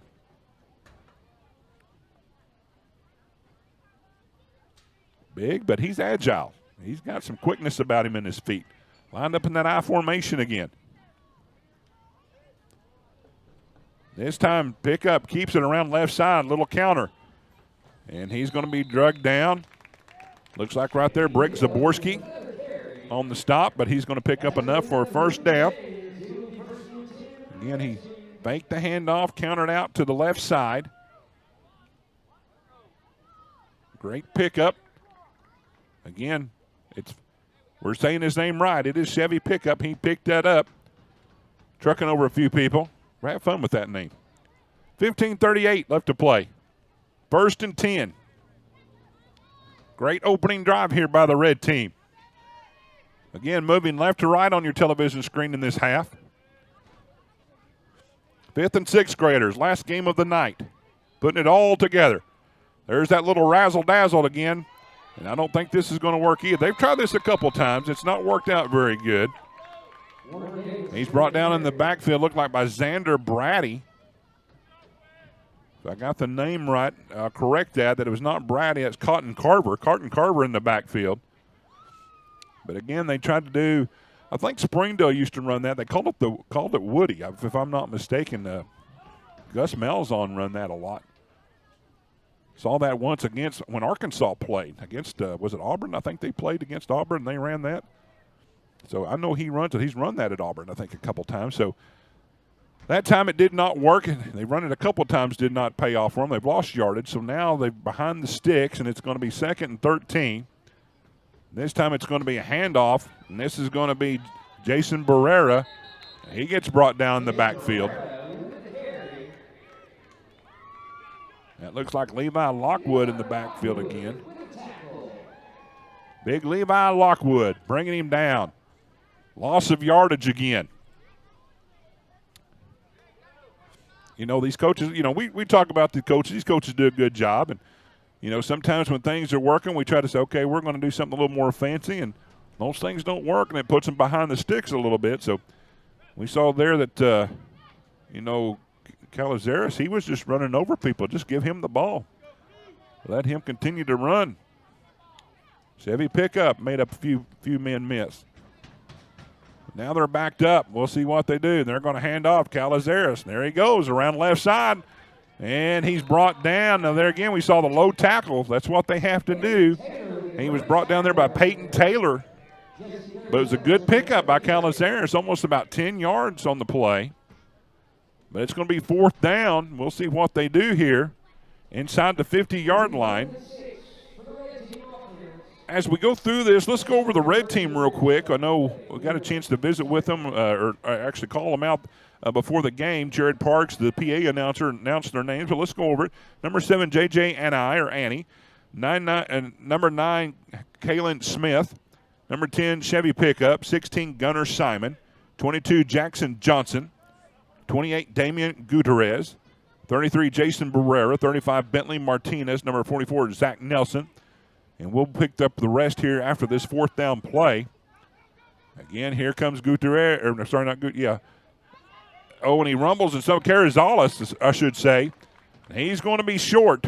He gave it a good effort. They were able to lay down on him. And that looks like Levi Lockwood. Them two boys locked heads, and Levi got him down on the ground, so it's going to be a turnover on down. So let's go through the rest of this lineup here. Number 50, Sebastian Gutierrez. 55, Warren Davis. 60, Aiden Green. 66, Jesse Carrizales. Number 7, Leonardo Barron. Number 4, Tyler Paget. 77, Chase Gilligan. Number 98, Anthony Hernandez. The coaches for the red team, Will Burkett, Stephen Rohr, Tim Scholar, and Brandon Scholar. That is the red team. We'll do the blue team here in just a moment of time. And they'll have their first possession here in the second half.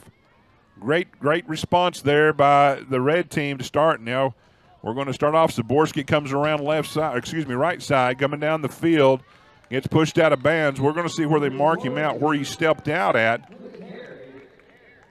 Looks like he maybe stayed in bounds. And they're going to give him the first down. So number 7, Briggs Zaborski is the quarterback. 9, Hudson Fugate. Number 10, Xander Brady. 16, Cotton Carver. Number 22, Brick Zaborski. 28, Peyton Taylor. 33, Ezra Wilson. 35, Andy Caballero. Number 44, Cage Fawcett. 50, Hunter Bozeman.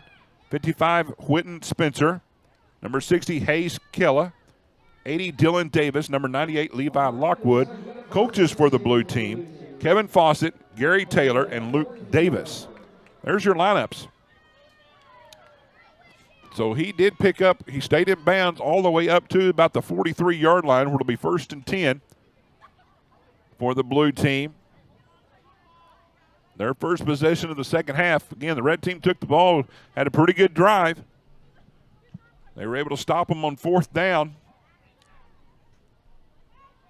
A couple of trick plays did not work on their behalf, and then they were behind the 8 ball there for the 3rd down, got quite a bit back. 4th down didn't have enough to pick up, so blue team's first possession, and Zaborski makes a good run on the first play on the right side. And the kids are now getting lined up for another play. Hands it off this time to the back man. Deep man, I should say.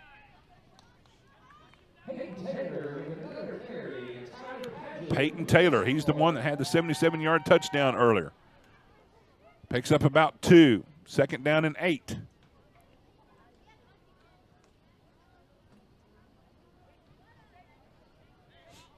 Taylor had the lone score in the first half, has the lone score in the game thus far. Looking to extend this lead. Zaborski in that pistol formation.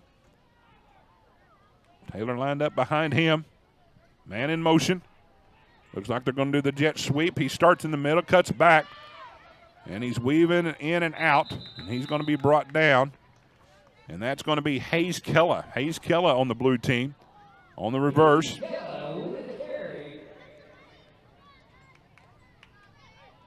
Great reaction. Kind of started and stopped and went over again, but a great reaction to the red team. He's brought down. This looks like 3rd and 5, 3rd and 4. We'll call it 3rd and 5 at the 38-yard line.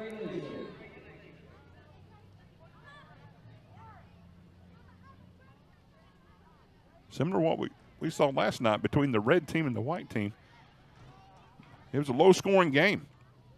Low-scoring game, and white team was able to pull it out. But like I said, it was, well, I would say was not low-scoring. It was low-scoring at the very beginning, and they tied.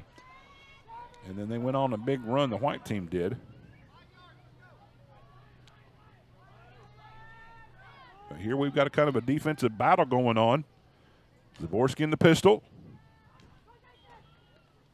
Lines up, and he hands this off right up the middle. And that is going to be Whitten Spencer. He's going to fall just short of the 1st down marker. 2nd down, we'll call it 4th down and 2. Zaborski goes over to the coach to see what he wants to run. Sure, they're going to go for it. No punt here.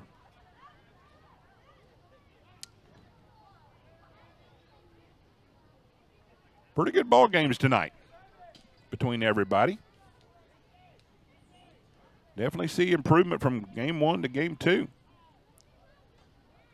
Have a chance to digest the game, learn from it. Now this is Blues' first night of game. Red, this is their 2nd night. Now they've got Levi Lockwood in the backfield. And they're going to call timeout. Blues going to call timeout. 7:25 left to play. We'll take a timeout with them. We'll be back. Thank you for watching the Springdale Athletic Foundation Network.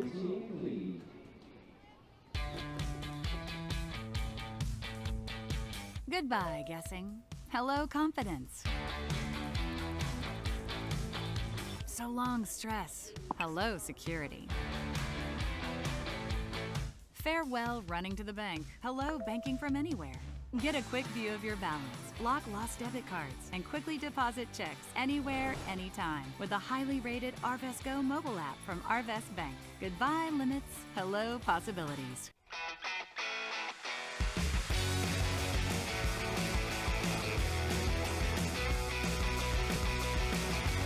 Advanced Manufacturing needs you. For every 4 jobs, there's 1 applicant. Let business industry training take you to the next level. Either as a startup or as an incumbent worker, BIT has your menu. I came to BIT to advance my skills in the electrical control field. If you want to better yourself, you need to come to business industry training.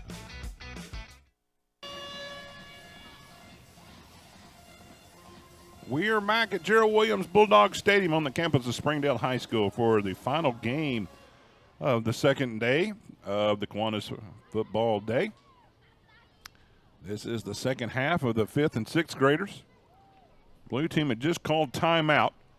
They're coming back on the field for the big 4th down here, 4th and 2.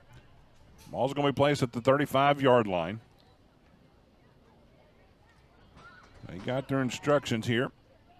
Zaborski's lined up. I see Cage Fawcett on one side. And it's going to be a quarterback draw all the way to the right side. I don't think he got it. I think he was short. Great response there by the red team. Trying to get that name. He did not make it, so it's going to be a turnover on downs. But trying to catch that. Got my eye on the young man. We'll see who it was here. That's a great job by the red team. Everybody's over there congratulating. He did a great job, and they're lining him up. That may have been Chevy Pickup, maybe the one that made the tackle. So we'll give him some credit. Able to start Zaborski on that quarterback run. So turnover on downs, 1st and 10 for the red team at the 34-yard line. This is their second possession of the half. Trying to get on the scoreboard. 6:27 left to play. Now they're getting people lined up. See Jackson Johnson. Chevy was reared up, ready to throw the ball, and pulls it down, takes off, and gets a big gainer at about 12 yards on the play. He was lined up, and he was about ready to hit Zach Nelson again. Pulled it down, and then away he went for about 12 yards, so it's going to be 1st down for Chevy Pickup and the red team.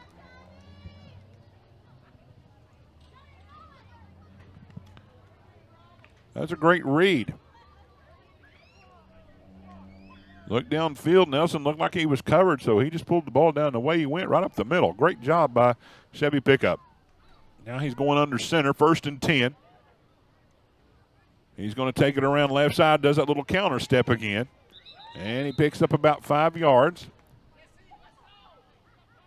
2nd and 5. Now, they did this last time. They did this in the last series. Then they tried to run a little jet sweep. Didn't work. They tried to run the little, what we call the Woody play. It did not work. Lost yardage on those, and then had to play catch-up. Now we've got a timeout on the play. Looks like someone's down for the blue team. And what we'll do is we'll take a timeout with them while they check to this young man. We'll be back right after these messages. The score is 8-0 Blue over the Kiwanis. Thank you for watching the Springdale Athletic Foundation Network.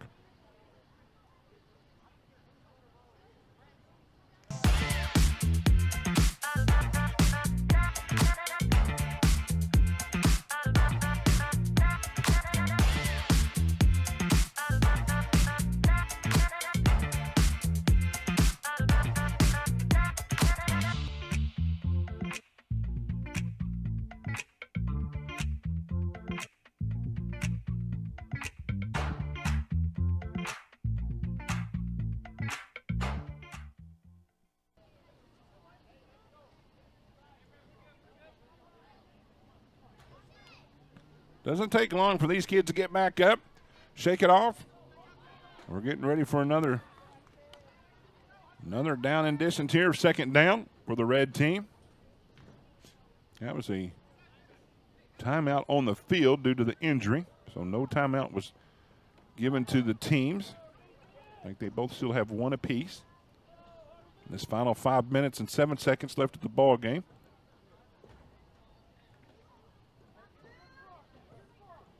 Lights are on here at Bulldog Stadium.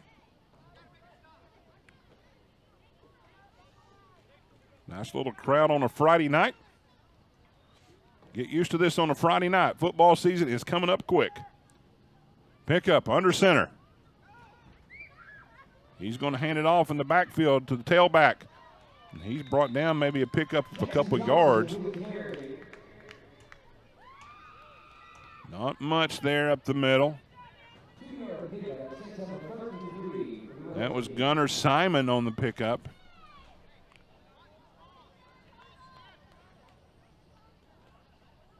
So it's going to bring up third down. We'll call it 3.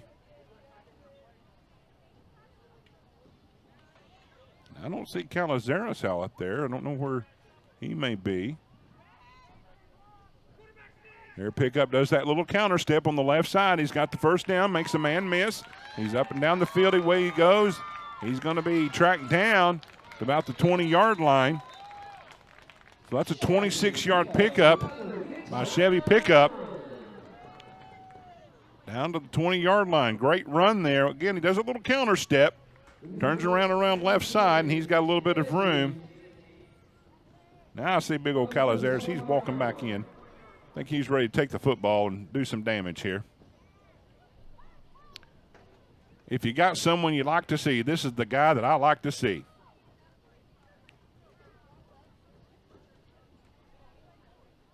Should say we like seeing everybody, but he's kind of the one that kind of stands out the way he runs the ball. Again, here we go, the I formation. Calazeras lined up in the deep I. There they go. Actually, it's a counter again by Chevy Pickup, so he's going to pick up about 5. This is what's worked for him tonight. We see here this has worked for him several times. They're going to stick with it. Pick up of about 5 yards on the play. Second down and 5. A little over 3 minutes left to play. Ball's placed at the 16-yard line. Red may be taking a little time here. That way it doesn't give the blue team much time should they score. Great strategy. Earlier we saw the lineman would just line up on the ball. Again, here's that power I. Lined up behind Pickup. Calazeras goes around the left side. Bowling over more people there. He's getting to the end zone. Touchdown. That is Calazeras, Jesse Calazeras again for the 15-yard touchdown and the score. And he gets pummeled by his teammates. Nobody can stop him on the way in. He gets pummeled by his own teammates. Let's watch this again. Comes around left side, 1 man, 2 man, can't bring him down. There's a third man wrapped around him, and he takes that around the left side and scoots in the end zone. Again, teammates mobbed him and brought him down in the end zone, so all of his teammates could bring him down. What a great young man. Great fun watching him carry the ball. Again, got some quick feet. Quick feet getting in there, up and down. Able, and he's hung on to the ball tonight. Last night, like I said, kind of had a couple of fumbles, kind of cost him a little bit, but he's been able to hang on to the ball, and now we're a 2-point away from a tied score. Gives it to him again. He runs over him again. He got the 2-point conversion.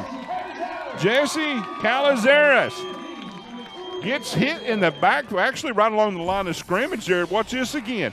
He gets stopped right here. Boom. And then he keeps those legs moving. They didn't wrap him up. 3 or 4 or 5, and he just falls into the end zone. He was met initially there by Cage Fawcett. And he kept those legs moving. And we've got a tie score, 8-8 with 2 minutes left to play. Exactly 2 minutes left to play. Folks, that's fun to watch. That's fun to watch. I hope you're enjoying this on a Friday night.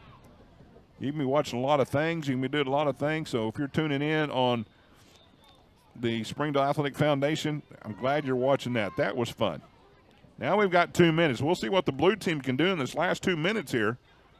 Again, I think they all have their timeouts. They got 1 timeout apiece. We'll see the strategy that's going to take place. I talked to I think it was Lauren a little bit earlier about this, about how they're going to do the overtime. If they go into overtime, I think they do them like the high school. So we'll definitely see if it happens to go into overtime what the rules are. But we're not there yet. We still have a few minutes left to play. I talked to Lauren a little bit earlier. He told me that there's a couple times they went into overtime in some of these games. Zaborski hands it off. Actually, he keeps it. I think they was trying to do a handoff, and now he's going to be brought down in the backfield. Great response there.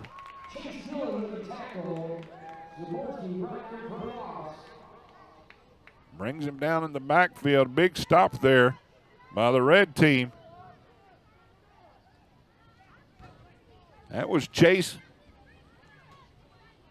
Gullingen, if I say his name right. I hope I said it right. Brought him down the backfield. I think that was miscommunication in the backfield. It looked like it was supposed to be a handoff. And Zaborski just took it and tried to run with it.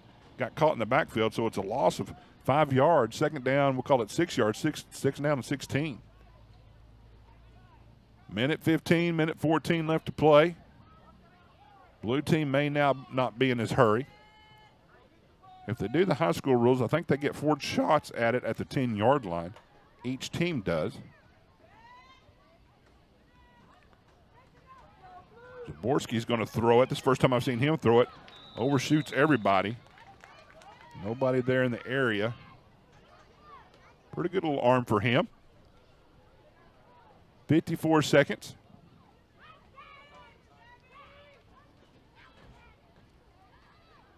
Fun night for the 73rd annual Kiwanis Annual Football Day here at Gerald Williams Bulldog Stadium. Hope you've enjoyed it. We've got one more night starting tomorrow at 6 o'clock.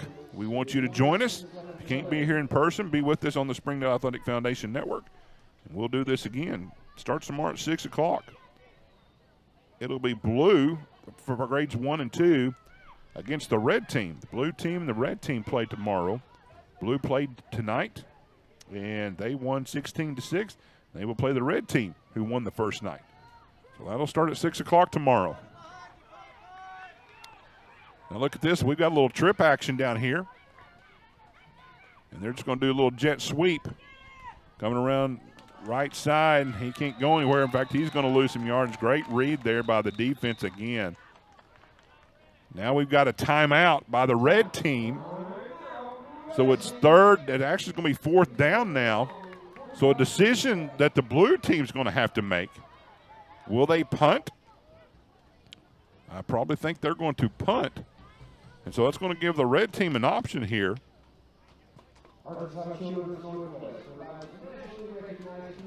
See the water bottles coming out, getting the kids some water, hydrating them for this last 45 seconds here.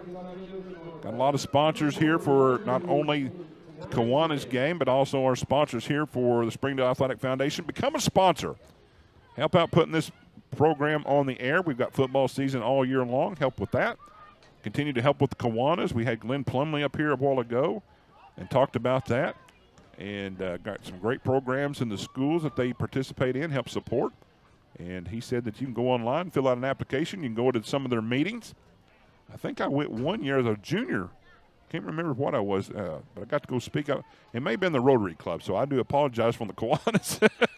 But I know I visited a couple, and I told Glenn I actually was part of the Lowell Kiwanis back in the 90s, early 2000s, and was the president of that chapter, and so got to know a few people there. So Kiwanis does a great job as a civic organization for their communities, and so we are definitely excited to see them partner up with this football program and continue the excitement here in Springdale. So please try to help out if you can. Become a member of Kiwanis. Donate to the Kiwanis for this. Get your kids excited. Get your kids excited, and keep the Springdale momentum going for this football state or football city. Got a lot of great memories here in the city of Springdale for both Harbor and Springdale. So let's keep the drive alive for everybody. So what we've got here now, we've got a turnover on downs. Actually, they punted the ball, so it's 1st and 10. Ball's going to be at the 44. We've got 45 seconds left. Let's see what they can do. Calisera's lined up in that eye. It's going to be pickup. He's got some room around right side, and he breaks one tackle, makes an and he's brought down there at the 30-yard line. He was tackled there by Hayes Kella. Hayes Kella brings him down. And so now we've got 30 seconds left to play. This opened up real big for him right here on the right side. Nobody within a few feet of him. Missed tackle here, but right there we saw Kella able to grab him around the ankles and bring him down. But a big pickup.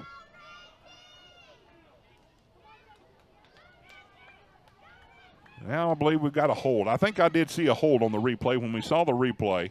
I think I did see a hold, so they're going to bring it back. That's unfortunate. Boy, he had a big room, and maybe that's why he had a big room. They had a big hold on the play. But it's going to be brought back. It's a spot foul. So where they picked up the hold at, it's going to be back 10 yards. So what they've done is they basically lost about 2 yards. So it's going to be first down, 1st and 12 at the 46. 30 seconds left to play. Was a killer. That was a killer. So now they're lining up. He goes into the pistol formation. See what he runs out of this. And looks like a little halfback pass again. He's going to throw it downfield to Calazares. Calazares trying to get out of bounds, and they're wrapping him up. He gets tackled there by Zaborski.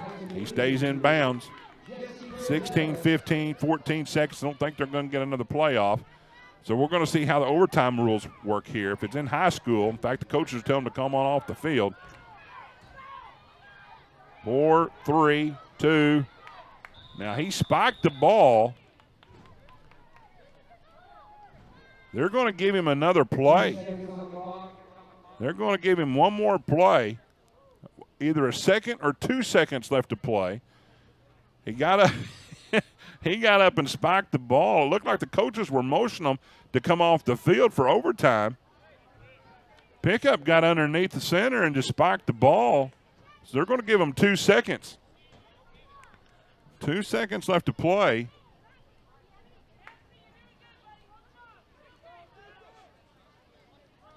I'm going to say Calazares, I thought, picked up a few yards.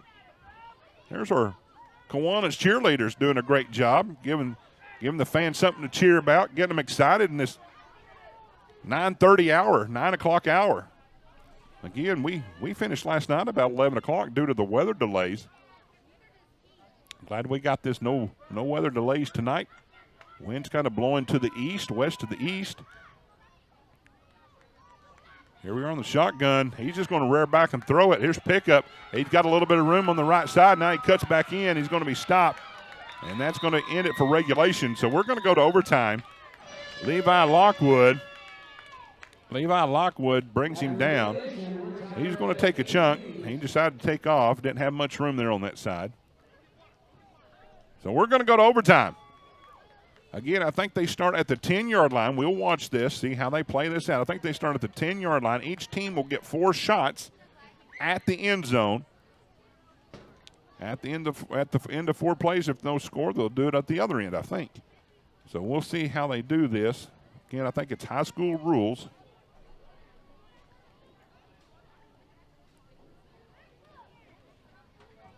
What a way to end the second night of Kiwanis football. Overtime. 8-8 is the final in the regulation.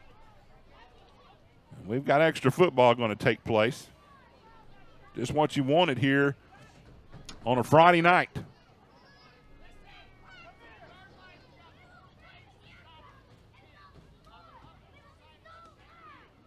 I think they're out there. They're talking to Lauren, who's the director of this. They're flipping. Yeah, they're giving the flip. Who's going to be on probably defense first? Who's going to take the ball?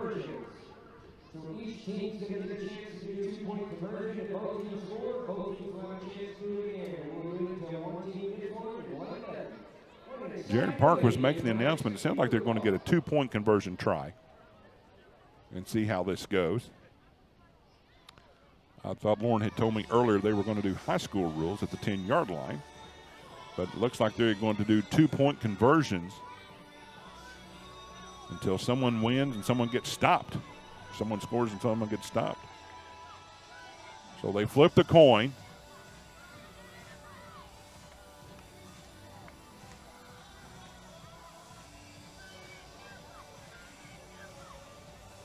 No time will be kept. We just got free football for right now.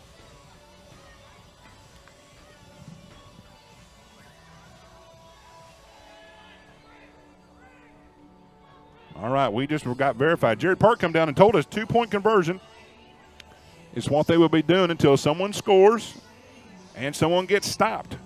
So we'll see how this plays out. Looks like blue team is going on offense first. Red team, I'm sure, won the toss.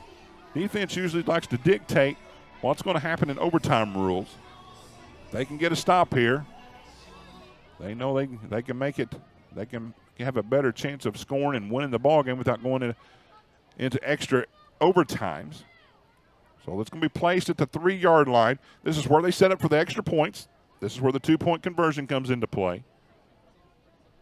And we'll have probably a few special plays that they have in mind that they've worked on.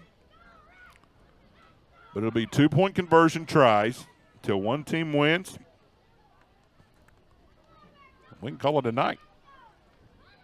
Stay with us tomorrow. Again, game starts at 6 o'clock. We've got first and second graders tomorrow night. Be the last night of the Kiwanis Day football. Again, Brad Spurlock here, the voice of the Harbor Wildcats. Glad you could join us tonight. Zaborski is in the pistol formation. Calling out the play. Trying to get a man to come into motion. He comes into motion. It looks like there's going to be a throw, and it's going to be intercepted. Now, this is a live play. It's intercepted. That was intercepted there by Warren Davis. Warren Davis is taking it back. Now, he could have scored, and that would have ended the ball game. Right here now, the pass got away from Zaborski there. Davis was off to the races. Zaborski not have caught him. He could have scored. That would have ended the ball game. But now, so the red team's going to have an opportunity to score. Again, the 2-point conversion. Now, if I've got my thoughts on this, I think the red team just line up and give it to Jesse Carrizales. Let him run over a few people. If I'm the blue team, I think I'd stack the line knowing that he's coming. Again, I'm not the coach. But just watching that young man run tonight, I think I'd give him an opportunity. If they've got 2 or 3 shots at it, hand him the ball. Nothing fancy. Don't have to get anything out of the ordinary. Just line him up and let him run. So here we go. Blue team's first attempt was no good. Red team's going to have their shot now. They're going to get lined up. They're lining up. Chevy pickups bringing them to the line. Calazares in that I formation. And it's actually going to be pickup. He's going to stop. Looks like he's short. He's short at the goal line. He's down at the goal line.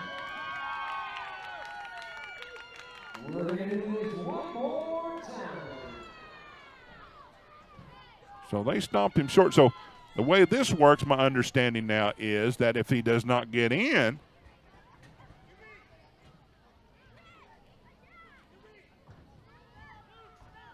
is someone down? I can't understand. Looks like maybe someone. So if they don't get in on the first try, I guess that goes to the next overtime. So I think they've got someone down. And while we do that, we'll take a timeout. We'll come back. We'll finish this game up, but we'll take a timeout with them. Thanks for watching the Springdale Athletic Foundation Network.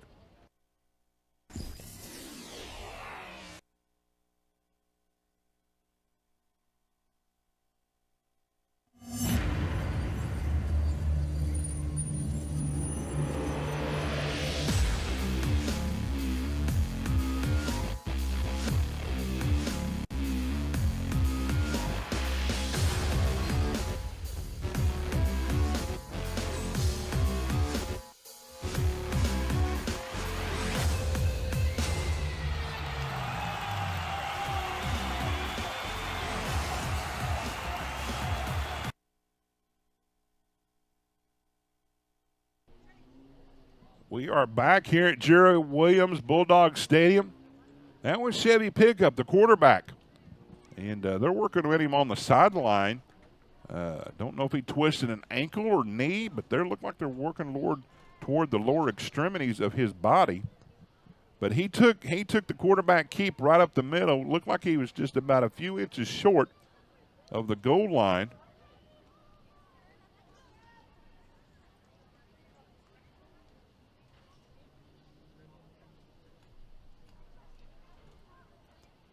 Now I'm seeing who actually is going to be quarterbacking. This is going to be Gunnar Simon, the backup. He's going to get wrapped up in the backfield. That didn't happen at all. That's Cage Fawcett on the stop. He comes up pumped up. It's going to be a loss on the play. So it's going to be 3rd down. Well, I guess we say these are untimed downs. Again, I'm a little new to the rules to this. So they ran another play. Was no good on the first series. Second snap was no good as well. Now they're coming to the sidelines again.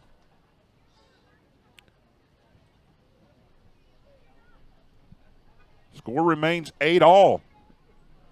8-all at the end of regulation. We've had one overtime period right now.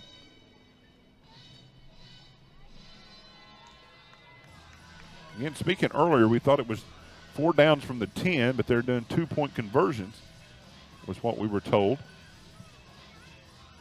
Now it looks like the blue team's going to get another. So this, I know. Okay, I've got this figured out. I think so. So the red team had another series. So that was the second over. This is the blue team's now in the second overtime. This is the second overtime. They've got to get lined up. They're not getting lined up. They got to let the red team get lined up. So the red team was on defense first, and then they got another opportunity. So I'm with them now. So this is going to be the second opportunity in the second overtime. The blue team's going to have a shot now. Zaborski's going to bring his team to the line.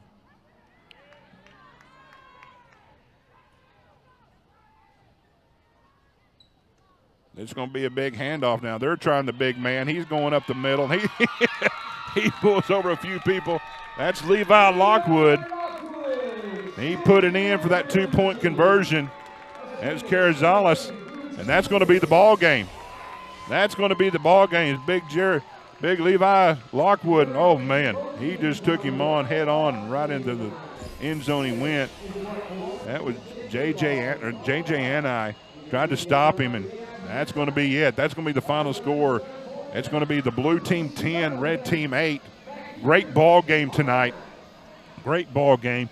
We appreciate you joining us.